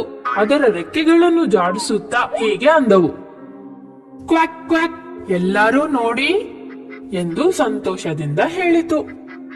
ನೀವೆಲ್ಲರೂ ತುಂಬಾ ಸುಂದರವಾಗಿ ಇದ್ದೀರಾ, ಕ್ವಾಕ್ ಕ್ವಾಕ್ ಎಂದರು. ಅಮ್ಮ ಬಾತು ಹೀಗೆ ಹೇಳಿತು, ಬನ್ನಿ ಸಾಲಾಗಿ ನಿಂತುಕೊಳ್ಳಿ, ನೀವೆಲ್ಲರೂ ಈಜು ಮಾಡಲಿಕ್ಕೆ ಕೆರೆಗೆ ಹೋಗಬೇಕು. ಅವಳು ಎಣಿಸಲು ಪ್ರಾರಂಭಿಸಿದಳು. 1, 2, 3, 4, 5. ಅಯ್ಯೋ, ಅವಳು ಅನ್ಕೊಂಡಳು, 6 ಬಾತುಕೋಳಿ ಇರಬೇಕಲ್ಲ, ಆದರೆ ಒಂದು ದೊಡ್ಡ ಮೊಟ್ಟೆ ಗೂಡಿನಲ್ಲೇ ಇದೆ. ಒಳ್ಳೆದು ಎನ್ನಿತು ಅಮ್ಮ ಬಾತು. ದೊಡ್ಡ ಮೊಟ್ಟೆಗೆ ಬಹಳ ಸಮಯ ಬೇಕಾಗುವುದೆಂದು ಅನಿಸ್ತಾ ಇದೆ.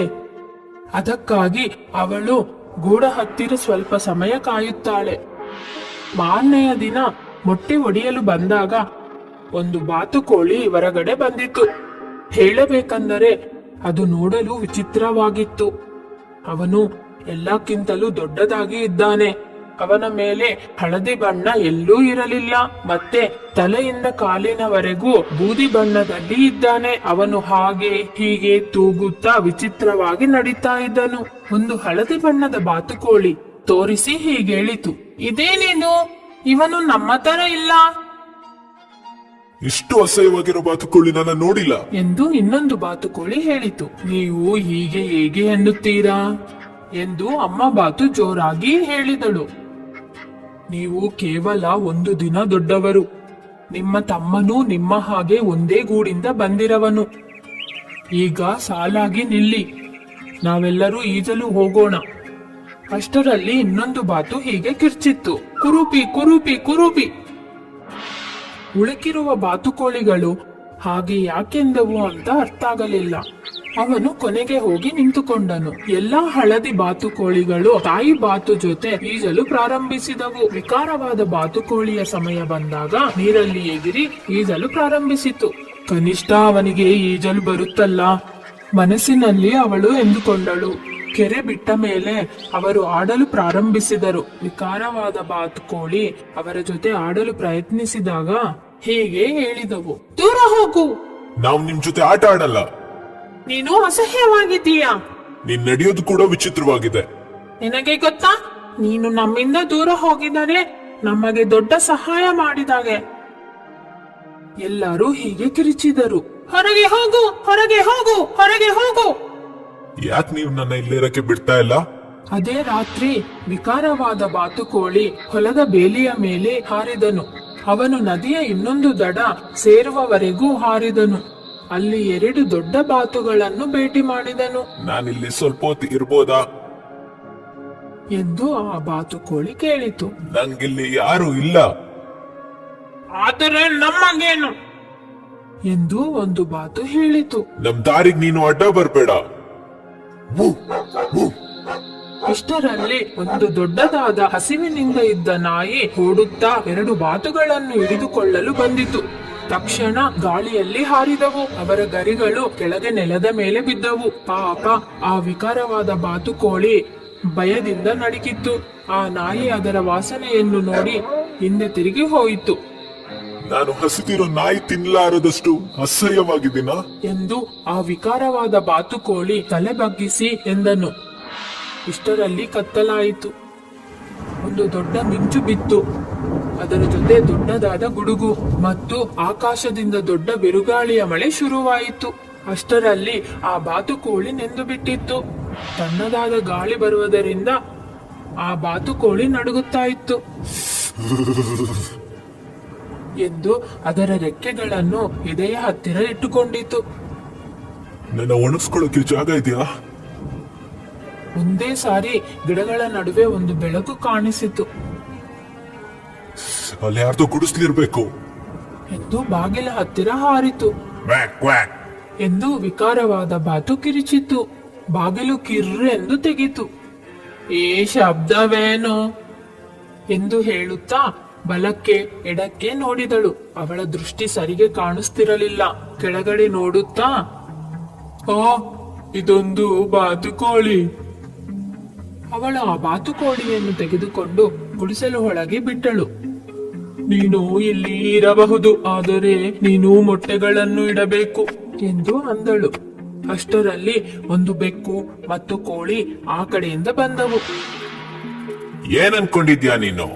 ಒಳಗಡೆ ಬಂದು ಒಲೆ ಮುಂದೆ ಕುತ್ಕೊಂಡ್ ಚಳಿ ಕಾಯಿಸ್ಕೊಂತಿದ್ಯಾ ಎಂದು ಆ ಬೆಕ್ಕು ಕೇಳಿತು.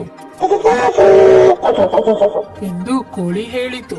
ಇನ್ನ ಈ ಗುಡಿಸಲಲ್ಲಿ ಇನ್ನೊಬ್ಬರು ಮೊಟ್ಟೆ ಇಡುವವರು ಬೇಕಾಗಿಲ್ಲ. ಅದ್ರ ಬಗ್ಗೆ ಚಿಂತೆ ಮಾಡ್ಬೇಡಿ ಎಂದು ವಿಕಾರವಾದ ಬಾತುಕೋಳಿ ಹೇಳಿತು. ನಾನು ಗಂಡು ಬಾತು. ಮತ್ತೆ ಇನ್ನು ನೀನ್ ಯಾಕೆ ಇಲ್ಲಿದ್ಯಾ ಎಂದು ಬೆಕ್ಕು ಕೇಳಿತು. ನಿನಗ ಅಜ್ಜಿ ಹೇಳಿದ್ ಕೇಳಲಿಲ್ವಾ? ಮಾತಾಡ್ಬೇಡ, ಹೊರಟೋಗು ಎಂದು ಕೋಳಿ ಹೇಳಿತು.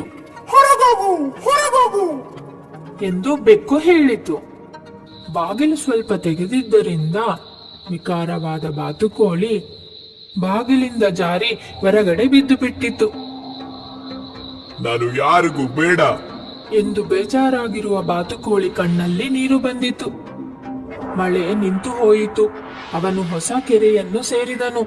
ನೀರನ್ನು ನೋಡಿದ ತಕ್ಷಣ ಮೇಲೆ ಹಾರುತ್ತಿರುವ ಬಿಳಿಯ ಪಕ್ಷಿಗಳ ಗುಂಪಿನ ಪ್ರತಿಬಿಂಬವನ್ನು ವಿಕಾರವಾದ ಬಾತುಕೋಳಿ ನೋಡುತ್ತದೆ. ಮೇಲೆ ನೋಡಿ ಅವನ ಕಣ್ಣನ್ನು ಅವನು ನಂಬಲಾರದೆ ಹೋದನು. ಆಕಾಶದಲ್ಲಿ ನೋಡಿದಾಗ ಬೆಳ್ಳಗೆ ಮತ್ತು ಉದ್ದ ಕುತ್ತಿಗೆ ಇರುವ ಸುಂದರವಾದ ಪಕ್ಷಿಗಳ ಗುಂಪು ಹಾರುವುದನ್ನು ಹಿಂದೆಂದೂ ಅವನು ನೋಡಿರುವುದಿಲ್ಲ. ಅದು ನೋಡಿ ತುಂಬಾ ಸಂತೋಷವಾದನು. ಕೊನೆಯ ಪಕ್ಷಿ ಹೋಗುವುದನ್ನು ಅವನ ಕಣ್ಣಿಂದ ಮರೆಯಾಗವರೆಗೂ ನೋಡಿದನು. ಕೆರೆಯ ಹತ್ತಿರ ಒಬ್ಬನೇ ಇದ್ದನು. ಹೀಗೆ ಸ್ವಲ್ಪ ದಿನ ಕಳೆದವು. ಮರದ ಎಲೆಗಳು ಕೆಂಪು ಬಣ್ಣದಿಂದ ಬಂಗಾರ ಬಣ್ಣಕ್ಕೆ ಬದಲಾಗಿ ನೆಲಕ್ಕೆ ಬಿದ್ದವು. ಚಳಿಗಾಲ ಬಂದಿತು. ಭೂಮಿಯು ಹಿಮದಿಂದ ಮುಚ್ಚಿಕೊಂಡಿತ್ತು. ತಣ್ಣನೆಯ ಗಾಳಿ ಮತ್ತು ಕಪ್ಪು ಮೇಘಗಳು ವಿಕಾರವಾದ ಬಾತುಕೋಳಿ ಮರಿಯನ್ನು ಇನ್ನೂ ದುಃಖಪಡಿಸಿದವು. ಅವನು ಆ ಚಳಿಯಲ್ಲಿ ಹೋಗಿ ತಣ್ಣಗಿರುವ ಕೆರೆಯಲ್ಲಿ ಮೀನನ್ನು ಬೇಟೆ ಮಾಡಬೇಕು. ಆದರೆ ಅದಕ್ಕೆ ಈಜಲು ತುಂಬಾ ಕಷ್ಟವಾಗಿತ್ತು. ಕೆರೆಯು ಮಂಜುಗಡ್ಡೆ ಆಗುತ್ತಿತ್ತು.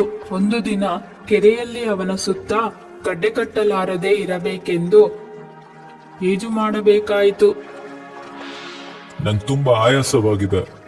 ಎಂದು ಅವನು ಹೇಳಿದನು. ಆದರೆ ಅವನ ಸುತ್ತಲೂ ಮಂಜು ಗಟ್ಟಿಗೆ ಆಗುವುದು ಪ್ರಾರಂಭವಾಯಿತು. ಆವಾಗ 2 ಬಲವಾದ ಕೈಗಳು ಅವನನ್ನು ಮೇಲಿಗೆ ಎತ್ತಿದವು ಅಯ್ಯೋ ಪಾಪ. ಎಂದು ರೈತ ಅಂದನು. ಆ ವಿಕಾರವಾದ ಬಾತುಕೋಳಿ ಮರಿಯನ್ನು ಅವನ ಬೆಚ್ಚದಾಗಿರುವ ಉಣ್ಣಿ ಜಾಕೆಟ್ನಲ್ಲಿ ಮನೆಗೆ ಕರೆದುಕೊಂಡು ಹೋದನು. ಬೆಚ್ಚದಾಗಿರುವ ರೈತನ ಹೊಲೆಯು ಸ್ವಾಗತ ಮಾಡಿತು. ಚಳಿಗಾಲ ಎಲ್ಲ ಆ ವಿಕಾರವಾದ ಬಾತುಕೋಳಿಯನ್ನು ರೈತ ತುಂಬಾ ಜಾಗ್ರತೆಯಿಂದ ನೋಡಿಕೊಂಡನು. ವಸಂತ ಕಾಲ ಬಂದಿತು. ಮರಗಳು ಹಸಿರು ಚಿಗುರಿಂದ ತುಂಬಿಕೊಂಡವು. ಭೂಮಿಯಿಂದ ಚಿಕ್ಕ ಚಿಕ್ಕ ಹೂವುಗಳು ಬೆಳೆದವು. ನೀನು ಈಗ ಕೆರೆಗೆ ಹೋಗಿ ಈಜ್ಬಹುದು.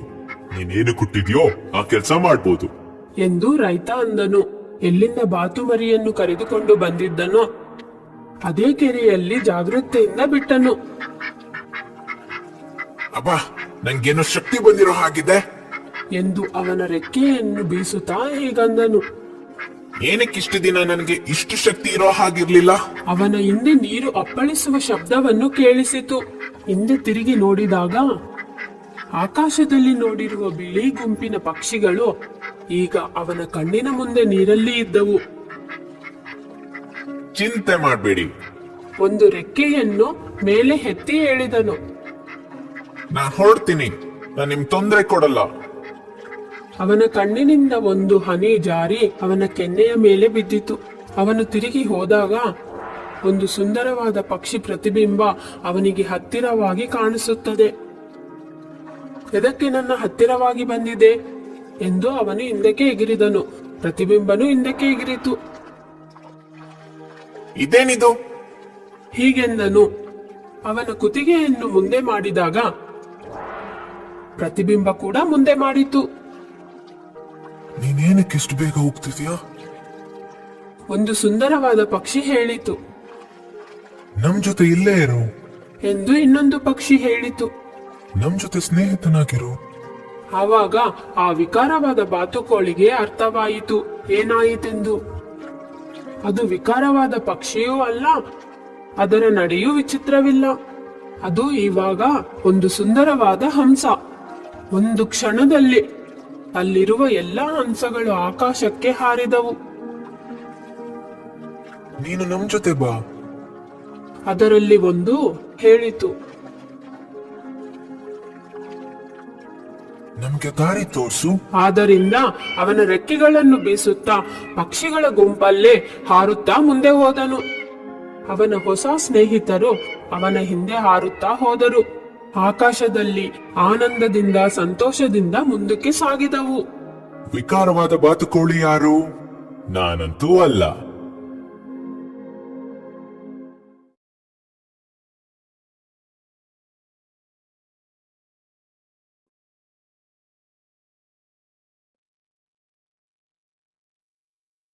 ಬಹಳ ಕಾಲದ ಹಿಂದೆ ಒಂದು ಚಿಕ್ಕ ಕೆಂಪು ಕೋಳಿ ಹೊಲದಲ್ಲಿರುವ ತನ್ನ ಮನೆಯಲ್ಲಿ ನಿವಾಸ ಮಾಡುತ್ತಿದ್ದಳು.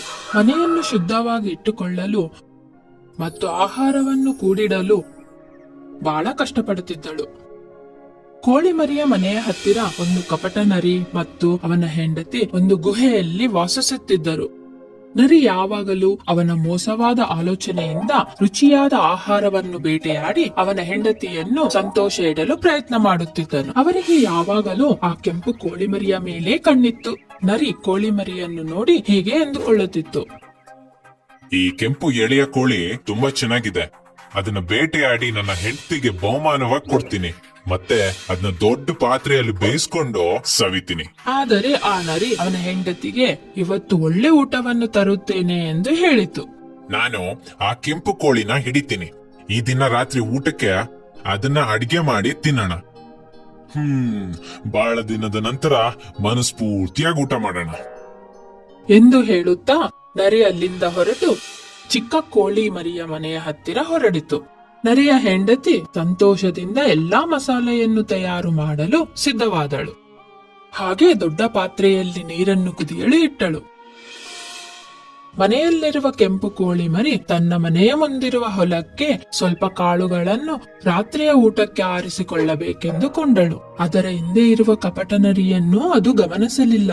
ಕೋಳಿ ಹೊರಗಡೆ ಬರುತ್ತಿದ್ದ ಹಾಗೆ ಅವಕಾಶಕ್ಕಾಗಿ ಕಾಯುತ್ತಿರುವ ನರಿ ತಕ್ಷಣ ಕೋಳಿಯ ಮನೆಯ ಒಳಗಡೆ ಹೋಯಿತು. ಅದನ್ನು ಗಮನಿಸಲಾರದೆ ಕೆಂಪು ಕೋಳಿಯೂ ಮನೆಯ ಒಳಗಡೆ ಹೋಯಿತು. ಅವನು ಕೋಳಿ ಮರಳಿ ಬಂದ ತಕ್ಷಣ ಹೇಗೆ ಹಿಡಿಕೊಳ್ಳಬೇಕೆಂದು ಉಪಾಯ ಮಾಡಿದನು. ಸ್ವಲ್ಪ ಸಮಯದ ನಂತರ ಚಿಕ್ಕ ಕೆಂಪು ಕೋಳಿ ಮರಿ ಬುಟ್ಟಿಯಲ್ಲಿ ರಾತ್ರಿಯ ಊಟಕ್ಕಾಗಿ ಕಾಳುಗಳನ್ನು ತಂದಳು. ಮನೆಯ ಒಳಗಡೆ ಹೋಗಿ ಬಾಗಿಲ ಹಿಂದೆ ಬೀಗ ಹಾಕಿದಳು. ನರಿ ಅದಕ್ಕೆ ಓಡಿ ಹೋಗಲು ದಾರಿ ಇಲ್ಲ ಎಂದು ಗಮನಿಸಿ ಹಿಂದಲೇ ಅದರ ಹತ್ತಿರ ಇರುವ ದೊಡ್ಡ ಚೀಲೆಯನ್ನು ತೆಗೆದು ಕೋಳಿಯನ್ನು ಹಿಡಿಯಲು ದಾಳಿ ಮಾಡಿದನು. ಪಾಪ ಕೆಂಪು ಚಿಕ್ಕ ಕೋಳಿ ತುಂಬಾ ಭಯಂಕರವಾಗಿ ಭಯಪಟ್ಟಿತು. ಅದು ತನ್ನ ಕಾಳುಗಳ ಚೀಲವನ್ನು ಕೆಳಗಡೆ ಎಸೆದು ತಕ್ಷಣ ಅಟ್ಟದ ಮೇಲೆಯವರಿಗೆ ಎಗರಿತು. ಉಸಿರು ತೆಗೆದುಕೊಂಡು ನರಿಗೆ ಹೀಗೆ ಹೇಳಿತು, ಓ ಕಪಟ ನರಿಯೇ, ನನ್ನ ಮನೆಯಲ್ಲಿ ನೀನು ಏನ್ ಮಾಡ್ತಿದ್ದೀಯಾ? ನೀನು ಎಷ್ಟು ಪ್ರಯತ್ನ ಮಾಡಿದರೂ ನನ್ನನ್ನು ಹಿಡಿಕೊಳ್ಳಲಾರೆ. ನೀನ್ ಎಷ್ಟೊತ್ತು ಮೇಲ್ ನೇತಾಡ್ಕೊಬಹುದು ಅನ್ಕೊಂತೀಯ? ಎಂದು ನರಿ ಕೇಳಿತು. ಇವಾಗ ಅದನ್ನು ಹಿಡ್ಕೊಳ್ಳುವುದು ತುಂಬಾ ಕಷ್ಟ ಎಂದು ಅವನಿಗೆ ಗೊತ್ತು. ಕೋಳಿ ಬಹಳ ಬುದ್ಧಿವಂತೆ, ವೇಗವಂತಳು ಮತ್ತು ಚುರುಕು. ನರಿ ಕೂಡ ಬುದ್ಧಿವಂತ. ಒಂದು ಕ್ಷಣ ಯೋಚನೆ ಮಾಡಿದನು. ನಾನು ನಿನ್ನ ಹಿಡಿದುಕೊಂಡು ರಾತ್ರಿ ಊಟಕ್ಕೆ ತೆಗೆದುಕೊಂಡು ಹೋಗುತ್ತೇನೆ ಎಂದು ಹೇಳಿದನು. ನಾನ್ ನಿನ್ನ ಖಂಡಿತವಾಗ್ಲೂ ಹಿಡ್ಕೊಂಡೇ ಮನೆಗೆ ಹೋಗೋದು, ಇಲ್ಲಾಂದ್ರೆ ನನ್ನ ಹೆಂಡತಿಗೆ ಬೇಜಾರಾಗುತ್ತೆ ಎಂದು ಕೆಂಪು ಕೋಳಿ ಕೆಳಗಡೆ ನಿಂತುಕೊಂಡು ನರಿಯು ಅದರ ಸುತ್ತ ಅದು ಓಡಲು ಪ್ರಾರಂಭಿಸಿದನು. ಅದೇನೋ ಅದರ ಬಾಲವನ್ನು ಅದು ಹಿಡಿಯಲು ಓಡಿದಂಗೆ ಓಡುತ್ತಿತ್ತು. ಕೆಂಪು ಚಿಕ್ಕ ಕೋಳಿ ಇದನ್ನು ಮೇಲೆಯಿಂದ ನೋಡುತ್ತಿತ್ತು. ಅವನಿಗೆ ಸುಸ್ತಾದ ಮೇಲೆ ಹೋಗುತ್ತಾನೆ. ನರಿ ಇನ್ನೂ ವೇಗವಾಗಿ ತನ್ನ ಬಾಲವನ್ನು ಹಿಡಿಯಲು ತಿರುಗುತ್ತಾ ಇತ್ತು. ಕೋಳಿ ಜಾಗ್ರತೆಯಿಂದ ಆಟದ ಮೇಲೆಯಿಂದ ನೋಡುತ್ತಿತ್ತು. ಆದರೆ ಅವಳಿಗೆ ನರಿ ಏನು ಮಾಡುತ್ತಿದ್ದೀಯೋ ಎಂದು ಗೊತ್ತಾಗಲಿಲ್ಲ.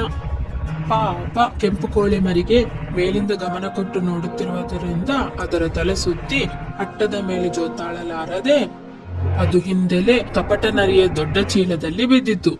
ತಕ್ಷಣ ನರಿ ಚೀಲವನ್ನು ಅದರ ಭುಜದ ಮೇಲೆ ಹಾಕಿಕೊಂಡು ಅದರ ಗುಹೆ ಕಡೆ ಹೊರಡಿತು. ಅವನು ತುಂಬಾ ಸಂತೋಷವಾಗಿದ್ದನು. ಆ ಕೋಳಿ ಎಷ್ಟು ರುಚಿಯಾಗಿರಬಹುದು ಎಂದು ಊಹಿಸಿಕೊಂಡನು. ಅವನು ನಡಿತಾನೇ ಇದ್ದನು. ಆದರೆ ತುಂಬಾ ಸುಸ್ತಾಗಿದ್ದನು. ಇನ್ನೊಂದೇ ಹೆಜ್ಜೆ ಹಾಕಲು ಆಗಲಿಲ್ಲ. ಕೋಳಿಯ ಮನೆಯಲ್ಲಿ ತಿರುಗುತ್ತಿರುವುದರಿಂದ ಶಕ್ತಿಯೆಲ್ಲ ಕಳೆದು ತಿರುಗಿ ಅವನ ಮನೆಗೆ ಹೋಗಲು ಆಗಲಿಲ್ಲ. ಅವನು ಹೀಗೆ ಆಲೋಚಿಸಿದ, ರಾತ್ರಿ ಆಗೋದಕ್ಕೆ ಇನ್ನೂ ಸಮಯವಿದೆ, ಅಲ್ಲಿ ತನಕ ನಾನ್ ವಿಶ್ರಾಂತಿ ಪಡಿತೀನಿ. ಚೀಲವನ್ನು ಪಕ್ಕಕ್ಕೆ ಇಟ್ಟು ಒಂದು ಕಲ್ಲಿನ ಮೇಲೆ ಮಲಗಿದನು. ಬಹಳ ಬೇಗನೆ ನಿದ್ದೆ ಹೋದನು. ಚಿಕ್ಕ ಕೆಂಪು ಕೋಳಿ ಎಚ್ಚರವಾಯಿತು. ಹೇಗೋ ಕಷ್ಟಪಟ್ಟು ಚೀಲವನ್ನು ತೆಗೆದು ಅದರ ತಲೆಯನ್ನು ಹೊರಗೆ ಹಾಕಿತು. ಮಲಗಿರುವ ನರಿಯನ್ನು ನೋಡಿ ಅದು ಆಶ್ಚರ್ಯವಾಯಿತು. ಕೋಳಿ ಕಷ್ಟಪಟ್ಟು ಹೊರಗಡೆ ಬಂದು ಆ ಚೀಲದಲ್ಲಿ ಸ್ವಲ್ಪ ಕಲ್ಲುಗಳನ್ನು ಆರಿಸಿ ಹಾಕಿತು. ತಕ್ಷಣ ಎಷ್ಟು ವೇಗವಾಗಿ ಅದರ ಕಾಲುಗಳು ಓಡುತ್ತವೋ ಅಷ್ಟು ವೇಗವಾಗಿ ಕೋಳಿ ಮನೆಗೆ ಸೇರಿತು. ಏನು ನಡೆದಿರದು ಗೊತ್ತಿರಲಾರದೆ ನರಿಯು ಎದ್ದು ಅದರ ಚೀಲವನ್ನು ಭುಜದ ಮೇಲೆ ಹಾಕಿಕೊಂಡು ತನ್ನ ಗುಹೆಯ ಕಡೆಗೆ ಹೊರಟಿತು. ನರಿಯ ಹೆಂಡತಿ ಅವನನ್ನು ನೋಡಿ ಹೀಗೆ ಕೇಳಿತು, ಕೆಂಪು ಕೋಳಿನ ಹಿಡ್ಕೊಂಡು ಬಂದಿದ್ದೀರಾ? ಹೌದೌದು, ನೀರ್ನ ಒಲೆ ಮೇಲೆ ಕುದಿಯಕ್ಕಿಟ್ಟಿದೀಯಾ ಎಂದು ನರಿ ಕೇಳಿದಾಗ ಹೌದೆಂದು ತಲೆ ಆಡಿಸಿ ಅವಳ ತುಟಿಯನ್ನು ನೆಕ್ಕಿದಳು. ಅವನ ಚೀಲದಲ್ಲಿರುವುದನ್ನು ದೊಡ್ಡ ಪಾತ್ರೆಯಲ್ಲಿ ಎತ್ತಿ ಹಾಕಿದನು. ದೊಡ್ಡ ಕಲ್ಲುಗಳು ಕುದಿಯ ನೀರಿನಲ್ಲಿ ಬಿದ್ದು ಆ ಕುದಿಯ ನೀರು ಅವರಿಬ್ಬರ ಮೇಲೆ ಬಿದ್ದು ಅವರು ಇಬ್ಬರು ಸತ್ತರು. ಆ ಕೆಂಪು ಕೋಳಿ ಮತ್ತೆ ಆ ನರಿಯನ್ನು ನೋಡಲಿಲ್ಲ, ತನ್ನ ಜೀವನವನ್ನು ಸಾಗಿಸಿತು.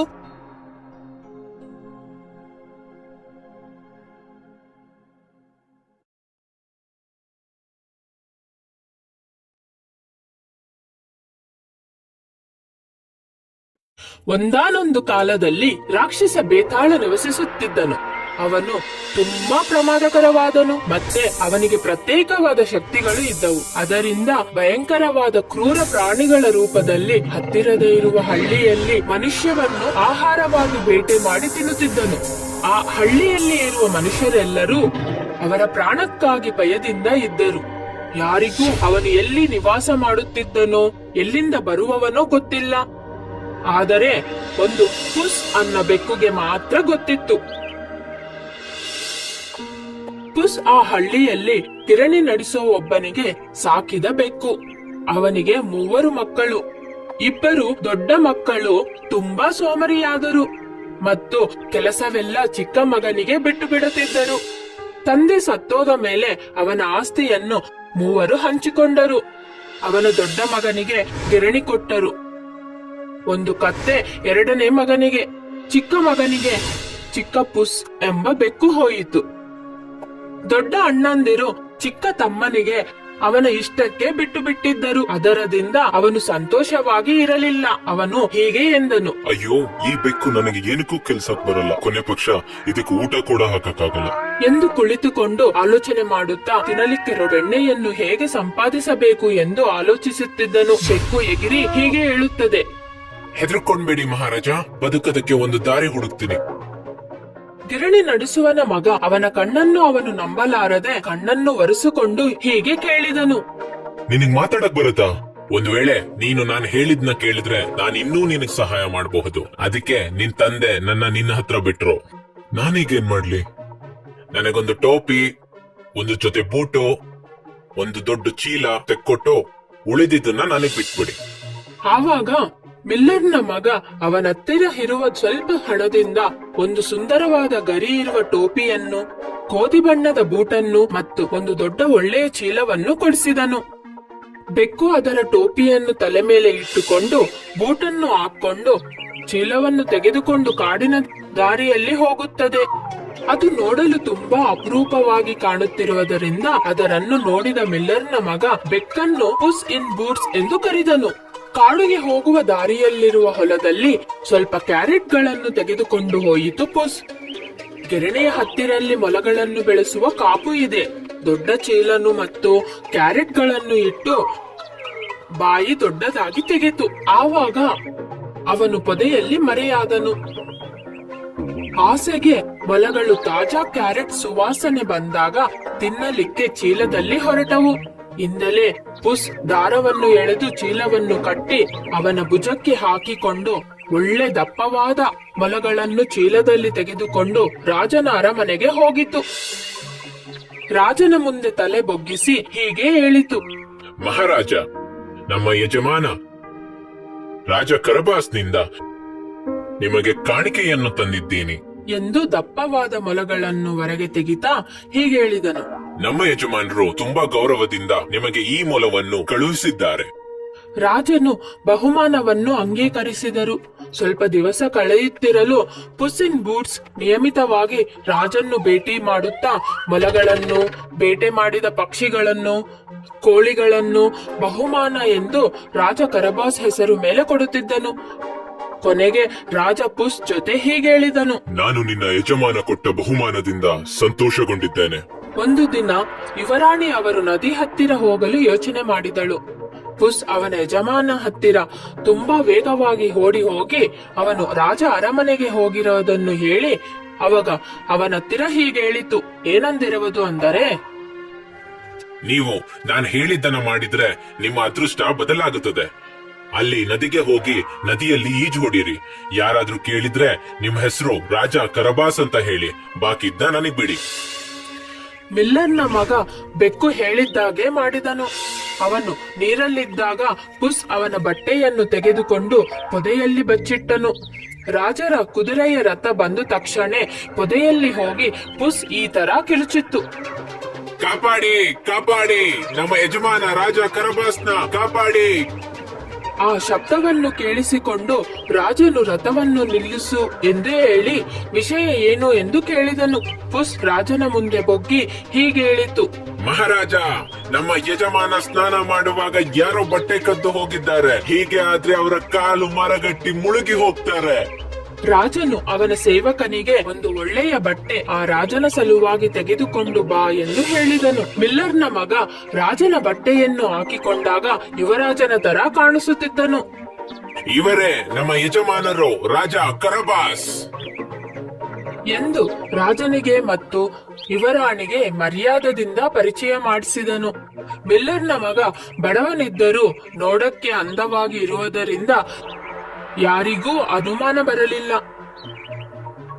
ರಾಜ ಅವನನ್ನು ರಥವನ್ನು ಹತ್ತಲು ಹೇಳಿದನು. ಅವನನ್ನು ಮನೆ ಹತ್ತಿರ ಬಿಡುವೆ ಎಂದರು. ಪುಸ್ ರಥವನ್ನು ನಡೆಸುವನಿಗೆ ಎಲ್ಲಿ ಹೋಗಬೇಕೆಂದು ಹೇಳಿ ಅವರಿಗಿಂತಲೂ ಮುಂಚೆ ಹೊಲಗಳಿಂದ ಹೋದನು. ದಾರಿಯಲ್ಲಿ ಪುಸ್ ಸ್ವಲ್ಪ ಜನ ಹುಲ್ಲು ಮಾರುವವರನ್ನು ಭೇಟಿ ಮಾಡಿದನು. ಅವರನ್ನು ಹೀಗೆ ಅಂಜಿಸಿದನು. ಈ ಹೊಲ ಯಾರ್ದು ಅಂದ್ರೆ ರಾಜ ಕರ್ಬಾಸ್ ಅಂತ ಹೇಳಿ, ಇಲ್ಲ ಅಂದ್ರೆ ರಾಜರ ಸೇವಕ ಬಂದು ನಿಮ್ನ ತುಂಡು ತುಂಡಾಗಿ ಕತ್ತರಿಸ್ತಾರೆ. ನಾ ಹೇಳ್ದ ಹಾಗೆ ಮಾಡಿ ಶಿಕ್ಷೆಯಿಂದ ತಪ್ಪಿಸಿಕೊಳ್ಳಿ. ಅವರು ಬಹಳ ಭಯಪಟ್ಟು ಬೆಕ್ಕು ಹೇಳಿದ ಹಾಗೆ ಮಾಡುತ್ತೇವೆ ಎಂದರು. ಪುಸ್ ದಾರಿಯಲ್ಲಿ ಕಲಿತಿರುವವರೆಲ್ಲರನ್ನೂ ಅಂಜಿಸಿದನು. ಸ್ವಲ್ಪ ಸಮಯದ ನಂತರ ಆ ಕಡೆಯಿಂದ ಬರುತ್ತಿದ್ದ ರಾಜ ತಿಳಿದುಕೊಳ್ಳಬೇಕೆಂದುಕೊಂಡನು. ಅದಕ್ಕೆ ಹೀಗೆ ಕೇಳಿದನು. ಈ ಸಮೃದ್ಧಿ ಹೊಲಗಳು ಯಾರಿಗೆ ಸೇರಿದ್ದು? ಹುಲ್ಲು ಮಾರುವವರು ಆಗ ಹೀಗೆ ಹೇಳಿದರು. ರಾಜ ಕರಬಾಸ್. ಆವಾಗ ರಾಜ ಮಿಲ್ಲರ್ನ ಮಗನ ಕಡೆಗೆ ತಿರುಗಿ ಹೀಗೆ ಹೇಳಿದನು. ನಿನಗೆ ಒಳ್ಳೆಯ ಆಸ್ತಿ ಇದೆ. ಮುಂದೆ ಓಡಿ ಹೋಗಿ ಚುರುಕಾದ ಬೆಕ್ಕು ಒಂದು ದೊಡ್ಡ ಕೋಟೆಯನ್ನು ಸೇರಿತು. ಅದಕ್ಕೆ ಗೊತ್ತು ಅದು ಬೇತಾಳನ ಮನೆ ಎಂದು. ಭಯವಾದರೂ ಧೈರ್ಯದಿಂದ ಆ ಕೋಟೆಯ ಒಳಗೆ ಹೋಯಿತು. ಆವಾಗ ಆ ಬೆಕ್ಕು ಹೇಳಿತು, ಓ ದೊಡ್ಡ ಬೇತಾಳ, ನಿನ್ನ ಶಕ್ತಿ ಸಾಮರ್ಥ್ಯಕ್ಕೆ ನಾನು ನಿನ್ನ ದೊಡ್ಡ ಅಭಿಮಾನಿ. ಅದು ಕೇಳಿ ಬೇತಾಳ ಸಂತೋಷ ಪಟ್ಟನು. ಪುಸ್ ಆವಾಗ ಹೀಗೆ ಹೇಳಿದನು. ಬೇತಾಳ, ನಿನ್ನ ಶಕ್ತಿನ ನಾನು ಈ ಕಣ್ಣಿಂದ ನೋಡ್ಬೇಕು ಅಂತ ಅನ್ಕೊಂತಿದ್ದೀನಿ. ಸರಿ, ಒಳ್ಳೇದು ಎಂದು ಬೇತಾಳ ಹೆಮ್ಮೆಯಿಂದ ಹೇಳಿದನು. ಅವನಿಗೆ ಅವನು ದೊಡ್ಡದಾದ ಸಿಂಹ ತರ ಆಗಿ ದೊಡ್ಡದಾಗಿ ಗರ್ಜಿಸಿದನು. ಅದ್ಭುತ, ನೀವು ಈಗ ಸಿಂಹ ಆಗಿದ್ದೀರಾ. ಆದರೆ ಚಿಕ್ಕ ಜೀವಿ ಇಲಿ ಆಗಕ್ಕಾಗುತ್ತಾ ಎಂದು ಪುಸ್ ತುಂಬಾ ಧೈರ್ಯದಿಂದ ಕೇಳಿತು. ಅದು ಸಮಸ್ಯೆನೇ ಅಲ್ಲ ಎಂದು ಬೇತಾಳ ಅವನಾಗಿ ಅವನು ಇಲಿಯ ತರ ಆದನು. ತಕ್ಷಣ ಆ ಬೆಕ್ಕು ಆ ಇಲಿಯನ್ನು ಹಿಡಿದುಕೊಂಡು ನುಂಗಿದನು. ಹಿಂದೆಲೆ ಆ ರಾಜನ ರಥ ಬಂದು ಆ ಬೇತಾಳನ ಕೋಟೆಯ ಮುಂದೆ ನಿಂತುಕೊಳ್ಳಿತು. ಆಮೇಲೆ ಪುಸ್ ಹೊರಗಡೆ ಬಂದು ತಲೆ ಬಾಗಿಸಿ ದಯಮಾಡಿ ಮಹಾರಾಜರೇ ಎಂದಿತು. ಸ್ವಾಗತ ಮಹಾರಾಜ. ರಾಜ ಕರಬಾಸ್ನ ಕೋಟೆಗೆ ಸುಸ್ವಾಗತ. ಆವಾಗ ರಾಜ, ಯುವರಾಣಿ, ಮಿಲ್ಲರ್ನ ಮಗ ಎಲ್ಲರೂ ಪುಸ್ ಜೊತೆ ಒಳಗಡೆ ಹೋಗಿ ಒಳ್ಳೆ ಭೋಜನವನ್ನು ಸೇವಿಸಿದರು. ರಾಜ ಮಿಲ್ಲರ್ನ ಮಗನ ವಿಷಯದಲ್ಲಿ ಸಂತೋಷಪಟ್ಟು ಇವನು ಯುವರಾಣಿಗೆ ತಕ್ಕ ವರ ಎಂದು ಆಲೋಚಿಸಿ ಅವನು ಮಿಲ್ಲರ್ನ ಮಗನ ಕಡೆಗೆ ತಿರುಗಿ ಹೀಗೆ ಹೇಳಿದನು. ನನ್ನ ಮಗಳನ್ನ ಮದುವೆ ಆಗ್ತೀಯಾ? ಮಹಾರಾಜ, ಇಂತಹ ಸುಂದರಿಯನ್ನು ಮದುವೆ ಆಗುವುದು ನನ್ನ ಅದೃಷ್ಟ. ಬೇಗನೆ ಮಿಲ್ಲರ್ನ ಮಗ ಯುವರಾಣಿಯನ್ನು ಮದುವೆ ಮಾಡಿಕೊಂಡು ಆ ಅರಮನೆಯಲ್ಲಿ ಸಂತೋಷದಿಂದ ಇದ್ದರು. ಪುಸ್ಸಿಂದ ಬೂಟ್ಸ್ ದೊಡ್ಡ ಶ್ರೀಮಂತನಾದನು. ಜೀವನ ಪೂರ್ತಿ ಆರಾಮಾಗಿ ಇದ್ದನು. ಅವನು ಉಳಿದ ಜೀವನವನ್ನು ಇಲಿಯ ಹಿಂದೆ ಓಡಲಿಲ್ಲ.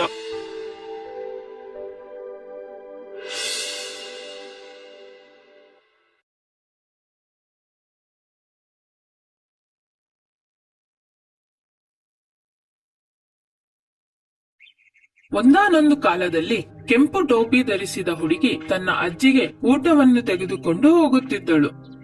ಆ ಹುಡುಗಿಗೆ ಆ ಕೆಂಪು ಟೋಪಿ ಎಂದರೆ ತುಂಬಾ ಇಷ್ಟ. ಅದಕ್ಕೆ ಅವಳನ್ನು ಲಿಟಲ್ ರೆಡ್ ರೈಡಿಂಗ್ ಹುಡ್ ಅಂತ ಕರೆಯುತ್ತಾರೆ. ಲಾ ಲಾ ಲಾ ಲಾ ಲಾ ಲಾ ಲಾ ಲಾ ಲಾ ಎಂದು ಹಾಡುತ್ತಾ ಕಾಡಿನ ದಾರಿಯಲ್ಲಿ ಉತ್ಸಾಹದಿಂದ ಹೋಗುತ್ತಿದ್ದಳು. ಅವಳು ದಾರಿಯಲ್ಲಿ ಬಣ್ಣ ಬಣ್ಣದ ಹೂಗಳು, ಪಕ್ಷಿಗಳನ್ನು, ಚಿಟ್ಟೆಗಳನ್ನು ನೋಡುತ್ತಾ ಹೋಗುತ್ತಿದ್ದಳು. ದಾರಿಯಲ್ಲಿ ಹೋಗುವ ಸಮಯದಲ್ಲಿ ಬಣ್ಣ ಬಣ್ಣದ ಹೂಗಳನ್ನು ನೋಡುತ್ತಾ ನಿಂತು ಯೋಚನೆ ಮಾಡಿದಳು.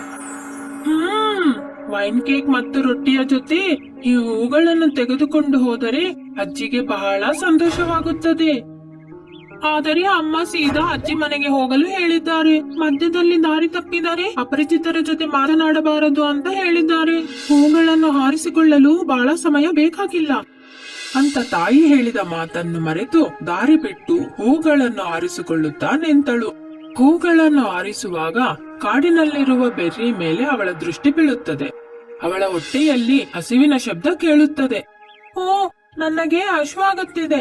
ಒಂದು ವೇಳೆ ನಾನು ಬೆರ್ರಿಯನ್ನು ತಿಂದರೆ ಅಮ್ಮ ಏನೂ ಹೇಳುವುದಿಲ್ಲ ಎಂದು ಅವಳ ಮುಖ ನಗುವಿನಿಂದ ಅರಳುತ್ತದೆ. ಆಮೇಲೆ ಅವಳು, ನಾನು ಸ್ವಲ್ಪ ಅಜ್ಜಿಗೆ ಕೂಡ ತೆಗೆದುಕೊಂಡು ಹೋಗುತ್ತೇನೆ, ಆಗ ಅಜ್ಜಿ ನನ್ನ ಇನ್ನೂ ತುಂಬಾ ಪ್ರೀತಿ ಮಾಡುತ್ತಾರೆ. ಅವಳು ಕಾಡಿನಲ್ಲಿ ಬೆರ್ರಿಯನ್ನು ಆರಿಸಿಕೊಳ್ಳುತ್ತಾ ಇನ್ನೂ ಕಾಡಿನ ಒಳಗೆ ಹೋಗುತ್ತಾಳೆ. ಅಕಸ್ಮಾತ್ತಾಗಿ ಅವಳ ಹಿಂದೆ ಪೊದೆಯಲ್ಲಿ ಶಬ್ದ ಕೇಳಿ ಬರುತ್ತದೆ.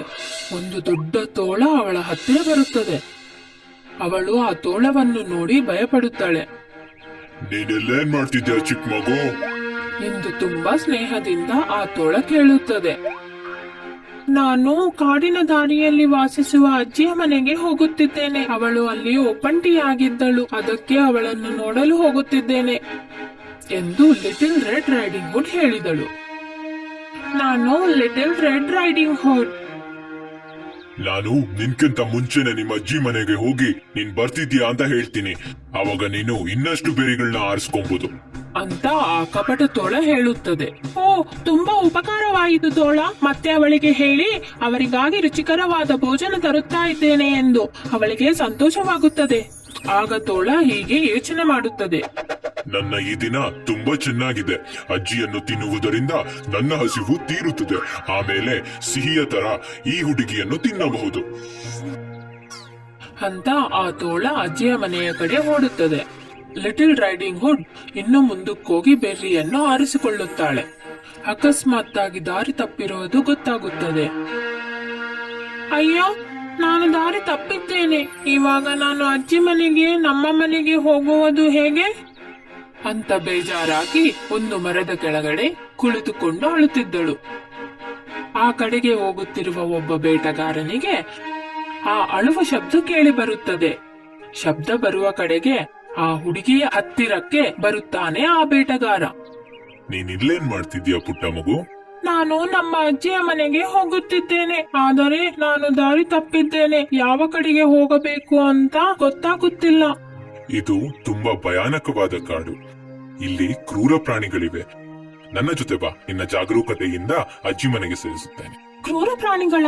ಅವು ತುಂಬಾ ಒಳ್ಳೆವಿರ್ಬೇಕಲ್ಲ. ನನಗೆ ಒಂದು ತೋಳ ಸಿಕ್ಕಿತ್ತು, ಅದು ತುಂಬಾ ಚೆನ್ನಾಗಿ ಮಾತನಾಡಿತು. ಆ ತೋಳ ಬಹಳ ಮೋಸವಾದುದು. ಅದನ್ನು ಬಹಳ ದಿನದಿಂದ ಹುಡುಕುತ್ತಿದ್ದೇನೆ. ಎಲ್ಲಿದೆ ಆ ತೋಳ? ಆ ತೋಳ ನಮ್ಮ ಅಜ್ಜಿಯ ಮನೆಗೆ ನಾನು ಊಟವನ್ನು ತರುತ್ತಿದ್ದೇನೆ ಎಂದು ಹೇಳಲು ಹೋಗಿದೆ. ನಾನು ಬೇಗನೆ ಹೋಗುತ್ತೇನೆ. ಅಯ್ಯೋ ಚಿಕ್ಕ ಮಗು, ನಾವು ಬೇಗ ನಿಮ್ಮ ಅಜ್ಜಿ ಮನೆಗೆ ಹೋಗಬೇಕು. ನಿಮ್ಮ ಅಜ್ಜಿ ಅಪಾಯದಲ್ಲಿದ್ದಾರೆ. ಲಿಟಲ್ ರೆಡ್ ರೈಡಿಂಗ್ ಹುಡ್ ಆ ಕೆಟ್ಟ ತೋಳದ ಜೊತೆ ಮಾತನಾಡಿದ್ದಕ್ಕಾಗಿ ನೋವಿನಿಂದ ಪಶ್ಚಾತ್ತಾಪ ಪಡುತ್ತಾಳೆ. ಅವಳು ಬೇಟಗಾರನ ಜೊತೆ ವೇಗವಾಗಿ ನಡೆಯುತ್ತಾ ಅವಳ ಅಜ್ಜಿಯ ಬಗ್ಗೆ ನೊಂದುಕೊಳ್ಳುತ್ತಾಳೆ. ಬೇಗನೆ ಅಜ್ಜಿಯ ಮನೆ ಸೇರಿ ಬಾಗಿಲು ತಟ್ಟುತ್ತಾರೆ. ಆಗ ಒಳಗಡೆಯಿಂದ ಧ್ವನಿ ಕೇಳುತ್ತದೆ.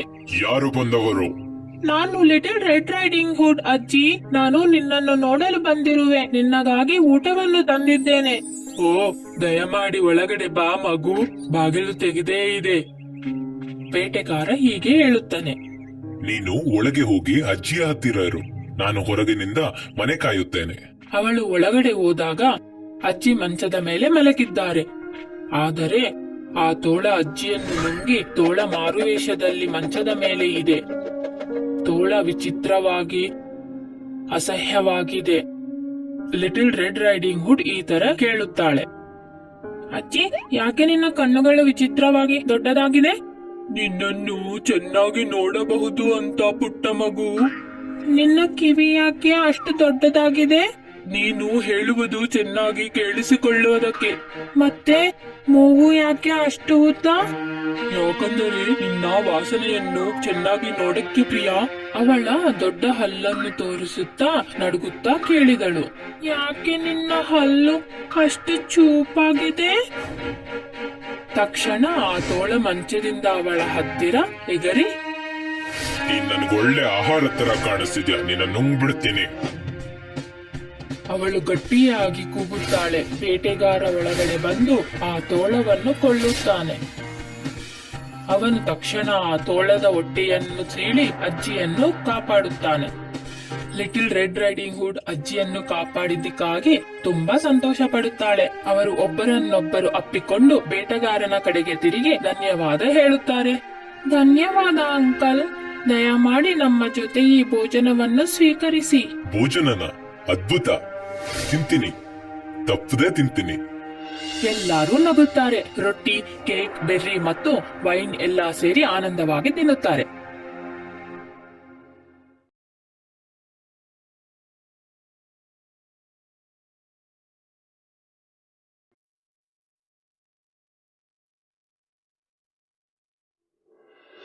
ಒಬ್ಬ ಮುದುಕಿ ಒಂದು ಹಳ್ಳಿನಲ್ಲಿ ಇದ್ಲು. ಅವಳಿಗೆ ಒಬ್ಬ ಸುಂದರವಾದ ಮಗಳಿದ್ಲು. ಅವಳಿಗೆ ಚೆರಿ ಅಂದ್ರೆ ಎಷ್ಟಿಷ್ಟ ಇತ್ತು ಅಂದ್ರೆ ಅವಳು ಬೇರೆ ಏನು ತಿನ್ನೋಕ್ ಇಷ್ಟನೇ ಪಡ್ತಾ ಇರ್ಲಿಲ್ಲ. ಮಧ್ಯಾಹ್ನ ಆಗ್ಲಿ ರಾತ್ರಿ ಆಗ್ಲಿ ಬರೀ ಚೆರಿನೇ ತಿನ್ನೋಕ್ ಇಷ್ಟ ಪಡ್ತಾ ಇದ್ಲು. ಅದು ಅಲ್ದೆ ಜನರೆಲ್ಲ ಅವಳನ್ನ ಚೆರಿ ಅಂತಾನೆ ಕರೀತಾ ಇದ್ರು. ಒಬ್ಳು ಬುದ್ಧಿವಂತೆ ಚೆರಿಯ ಮನೆ ಪಕ್ಕನೇ ಇರ್ತಾ ಇದ್ಲು. ಬುದ್ಧಿವಂತಿಕೆ ಮಾತ್ರ ಅಲ್ಲ, ಮಾಟ ಮಂತ್ರ ಮಾಡೋದ್ರಲ್ಲೂ ಅವಳು ತುಂಬಾನೇ ನಿಪುಣೆ ಆಗಿದ್ಲು. ಮತ್ತೆ ಅವಳ ತೋಟದಲ್ಲಿ ಎಷ್ಟೊಂದು ಚೆರಿ ಮರಗಳು ಇದ್ವು. ಚೆರಿ ಬೇಲಿಯನ್ನ ದಾಟಿ ಅದ್ರೊಳಗೆ ಹೋಗ್ತಿದ್ಲು, ಯಾಕಂದ್ರೆ ತಡಿಯೋಕ್ ಆಗ್ತಿರ್ಲಿಲ್ಲ. ಚೆರಿಗಳನ್ನ ಅವಳು ತಗೊಳ್ತಾ ಇದ್ಲು. ಇದರಿಂದಾಗಿ ಮಾತುಕತೆಗೆ ಕೋಪ ಬರ್ತಾ ಇತ್ತು. ಅದು ಅಲ್ಲದೆ ಚೆರಿ ನೋಡಕ್ಕೆ ಸುಂದರವಾಗಿದ್ಲು. ಅವಳಿಗೆ ಉದ್ದನೆಯ ಹೊಳೆಯುವ ಕೂದ್ಲಿತ್ತು, ಮತ್ತೆ ಕಣ್ಣುಗಳಲ್ಲೂ ಹೊಳಪಿತ್ತು. ಅವಳು ಎಷ್ಟು ಸುಂದರವಾಗಿದ್ಲು ಅಂದ್ರೆ ಮಾಟಗಾತಿಗೆ ಕೋಪ ತಡೆಯೋಕ್ ಆಗ್ತಿರ್ಲಿಲ್ಲ. ಒಂದಿನ ಪ್ರತಿನಿತ್ಯದಂತೆ ಚೆರಿಗಳನ್ನ ತಗೊಳ್ತಾ ಇದ್ಲು. ಮಾಟಗಾತಿ ಅದನ್ನ ನೋಡಿ ಕೋಪನ ತಡ್ಕೊಳಕ್ಕಾಗ್ಲಿಲ್ಲ. ಅವಳಿಗೆ ಒಂದು ಶಾಪನ ಕೊಟ್ಲು, ಮತ್ತೆ ಅವಳನ್ನ ಕಪ್ಪೆಯನ್ನಾಗಿ ಮಾಡ್ಬಿಟ್ಲು. ಪಾಪ ಚೆರಿ. ಆ ರಾಜ್ಯದ ರಾಜನಿಗೆ 3 ಮಕ್ಕಳಿದ್ರು. ರಾಜನಿಗೆ ತುಂಬಾನೇ ವಯಸ್ಸಾಗ್ಬಿಟ್ಟಿತ್ತು. ರಾಜ ತನ್ನ ಮಕ್ಕಳಿಗೆ ಹೇಳ್ದ, ನಾನ್ ನಿಮ್ಗೆಲ್ಲ ಒಂದು ಪರೀಕ್ಷೆ ಕೊಡ್ತೀನಿ. ಯಾರದನ್ನ ಬೇಗ ಮುಗಿಸ್ತಾರೋ ಅವರು ಮುಂದಿನ ರಾಜ ಆಗ್ತಾರೆ. ಮೊದಲನೇದಾಗಿ ನನಗೊಂದು ವೆಲ್ವೆಟ್ ಬಟ್ಟೆ ಬೇಕು. ಅದು ನನ್ನ ಈ ಉಂಗುರದೊಳಗೆ ಹೋಗೋ ಹಾಗಿರ್ಬೇಕು. ಮತ್ತೆ ಕೂಡ್ಲೆ 3 ಜನ ಹುಡುಕಾಡೋದಕ್ಕೆ ಶುರು ಮಾಡಿದ್ರು ಆ ರೀತಿ ಒಂದು ವೆಲ್ವೆಟ್ ಅನ್ನ. ಹಿರಿಯ ಮಕ್ಕಳಿಬ್ರು ಮಾರುಕಟ್ಟೆಯಿಂದ ಎಷ್ಟೊಂದು ವೆಲ್ವೆಟ್ ಬಟ್ಟೆಗಳನ್ನ ತರಿಸಿದ್ರು. ಆದ್ರೆ ಚಿಕ್ಕ ಮಗ ಯೋಚಿಸ್ತಾ ನಡೆದಾಡ್ತಾನೆ ಇದ್ದ. ಮಾರುಕಟ್ಟೆಯಿಂದ ತರುವಂತ ವೆಲ್ವೆಟ್ ಬಟ್ಟೆ ಅಪ್ಪನ ಉಂಗುರದೊಳಗೆ ಹೇಗ್ ಹೋಗೋಕ್ ಸಾಧ್ಯ? ಅವನು ದೂರದ ತನಕ ನಡೆದ, ಮತ್ತೆ ಯೋಚಿಸ್ತಾನೆ ಇದ್ದ. ಏನು ಸಿಗ್ಲೇ ಇಲ್ಲ. ಅವನ್ಗೆ ತುಂಬಾ ಸುಸ್ತಾಗ್ಬಿಟ್ಟಿತ್ತು. ಮತ್ತೆ ಅವನು ವಿಶ್ರಾಂತಿ ಕೂತ್ಕೊಂಡ. ಅಲ್ಲಿ ನದಿಯಿಂದ ಇದಕ್ಕಿದ್ದ ಹಾಗೆ ಒಂದು ಕಪ್ಪೆ ಎಗರ್ಕೊಂಡ್ ಬಂದು ಅವನನ್ನ ಕೇಳ್ತು, ಹೇಳು, ಏನಾಯ್ತು? ಯಾಕೆ ಯೋಚನೆ ಮಾಡ್ತಾ ಇದ್ಯಾ? ಅವಳ ದನಿ ಎಷ್ಟ್ ಚೆನ್ನಾಗಿತ್ತು. ಅದನ್ನ ಕೇಳಿ ಅವನ್ ಹೇಳ್ದ, ನೀನ್ ನನಗ್ ಹೇಗ್ ಸಹಾಯ ಮಾಡ್ತೀಯಾ? ಆದ್ರೆ ನನ್ನ ಹತ್ರ ಏನು ಅಂತ ಹೇಳಿ.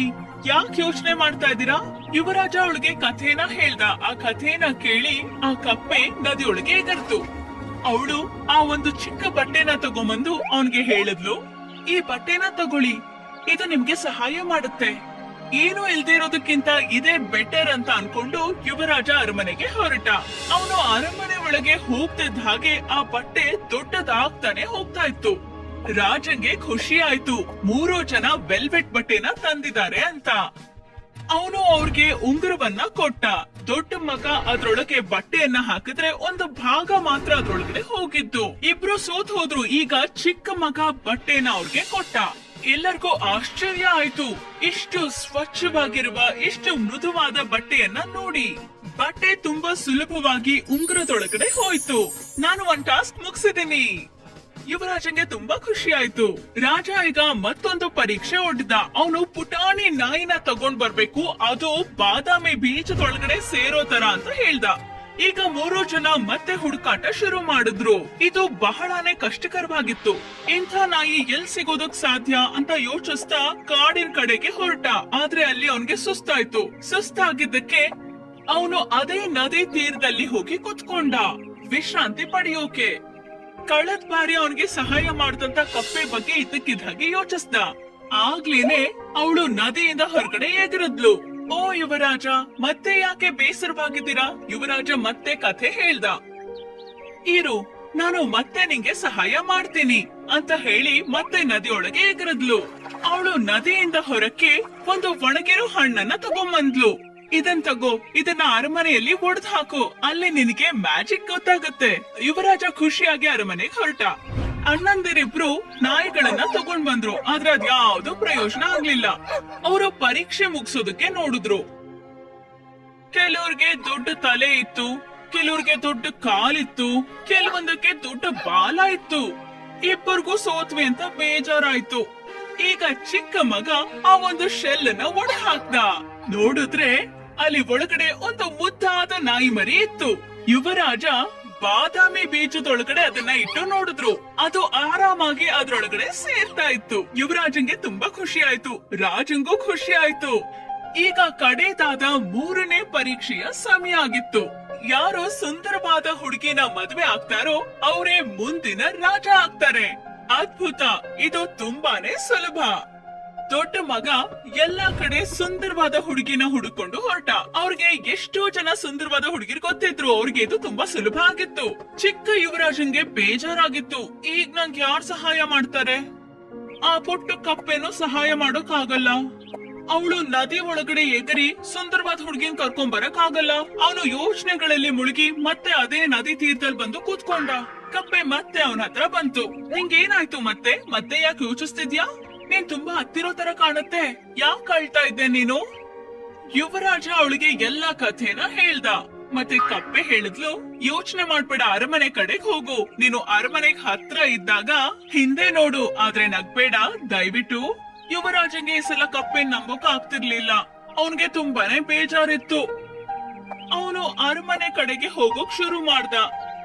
ಅವನಿನ್ನೇನು ಅರಮನೆ ಬಾಗ್ಲು ತಲುಪ್ತಾ ಇದ್ದಾಗ ಹಿಂದಿನಿಂದ ದನಿ ಕೇಳಿಸ್ತು. ಅವನು ಹಿಂದೆ ತಿರುಗ್ ನೋಡ್ದ. ಅವನಿಗೆ ಆಶ್ಚರ್ಯ ಕಾದಿತ್ತು. ಅಲ್ಲಿ 6 ಇಲಿಗಳು ಕುಂಬಳಕಾಯಿಂದ ಮಾಡಿದಂತ ರಥನ ಎಳಿತಾ ಇತ್ತು. ಅದ್ರಲ್ಲಿ ದೊಡ್ಡ ಕಪ್ಪೆ ಸಾರಥಿ ಆಗಿತ್ತು. ಒಳಗಡೆ ಸುಂದರವಾದ ಕುರ್ಚಿಯಲ್ಲಿ ಅವನ ನದಿ ತೀರದ ಗೆಳತಿ ಇದ್ಲು. ಆದ್ರೆ ಇದು ತುಂಬಾ ವಿಚಿತ್ರವಾಗಿತ್ತು. ಆದ್ರೆ ಯುವರಾಜ ನಗಲಿಲ್ಲ. ಅವನಿಗೆ ಏನು ಅರ್ಥನೇ ಆಗ್ಲಿಲ್ಲ. ಇದು ಯಾವ ತರದ ರಥ? ಇಲ್ಲಿ ಏನಾಗ್ತಾ ಇದೆ? ನನಗೇನೋ ಅರ್ಥ ಆಗ್ತಿಲ್ಲ. ಇದೇನಿದು ಕುಂಬಳಕಾಯಿಂದ ಮಾಡಿರೋ ರಥ? ಆದ್ರೆ ಸ್ವಲ್ಪ ಹೊತ್ತಿನಲ್ಲಿ ಅವನು ಬೇರೆ ರಥನೇ ನೋಡ್ದ. ಅದನ್ನ ಎಳಿತಾ ಇದ್ದಿದ್ದು 2 ಕಪ್ಪು ಕುದುರೆಗಳು ಮತ್ತೆ ಅದರ ಸಾರಥಿ ಆಗಿದ್ದ ಒಬ್ಬ ಸೈನಿಕ. ಒಳಗಡೆ ಒಬ್ಬ ಸುಂದರವಾದ ಹುಡುಗಿ ಕೂತಿದ್ಲು. ಮೊದಲನೇ ಸಲಕ್ಕೆ ಯುವರಾಜ ಕಂಡು ಹಿಡ್ದ ಅವಳು ನದಿ ತೀರದಲ್ಲಿ ಸಿಕ್ಕಂತಹ ಕಪ್ಪೆ ಅಂತ. 3 ಜನ ಈಗ ಅರಮನೆ ಒಳಗಡೆ ಬಂದ್ರು. ದೊಡ್ಡ ಮಗ 2 ಸುಂದರವಾದ ಹುಡುಗಿಯನ್ನ ಕರ್ಕೊಂಡ್ ಬಂದಿದ್ದ. ಆದ್ರೆ ಚೆರಿ ಒಳಗಡೆ ಬರ್ತಿದ್ದ ಹಾಗೆ ಎಲ್ಲರೂ ಆಶ್ಚರ್ಯಚಕಿತರಾಗಿ ನಿಂತು ಬಿಟ್ರು. ಮತ್ತೆ ಅವಳನ್ನ ರಾಣಿಯನ್ನಾಗಿ ಮಾಡಲಾಯ್ತು. ಯಾಕಂದ್ರೆ ಅವಳು ಅಷ್ಟು ಸುಂದರವಾಗಿದ್ಲು. ಹೀಗೆ ನನ್ನ ಪುಟ್ಟ ಗೆಳೆಯರೇ, ಯುವರಾಜ ಎಲ್ಲಾ ಪರೀಕ್ಷೆ ಗೆದ್ದಿದ್ರಿಂದ ಚಿಕ್ಕ ಯುವರಾಜನ್ನೇ ರಾಜನಾಗಿ ಮಾಡಲಾಯ್ತು.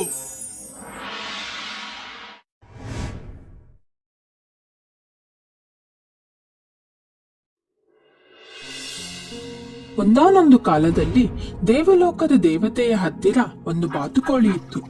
ಅದನ್ನು ಆ ದೇವತೆ ಬಹಳ ಜತನದಿಂದ ಜೋಪಾನ ಮಾಡುತ್ತಿದ್ದಳು. ಆದರೆ ಒಂದು ಸಾರಿ ಆ ಬಾತುಕೋಳಿ ಮೊಟ್ಟೆ ಇಡುವಾಗ ಆ ಮೊಟ್ಟೆ ಸ್ವರ್ಗದಿಂದ ಭೂಮಿಗೆ ಬಿದ್ದು ಬಿಟ್ಟಿತು.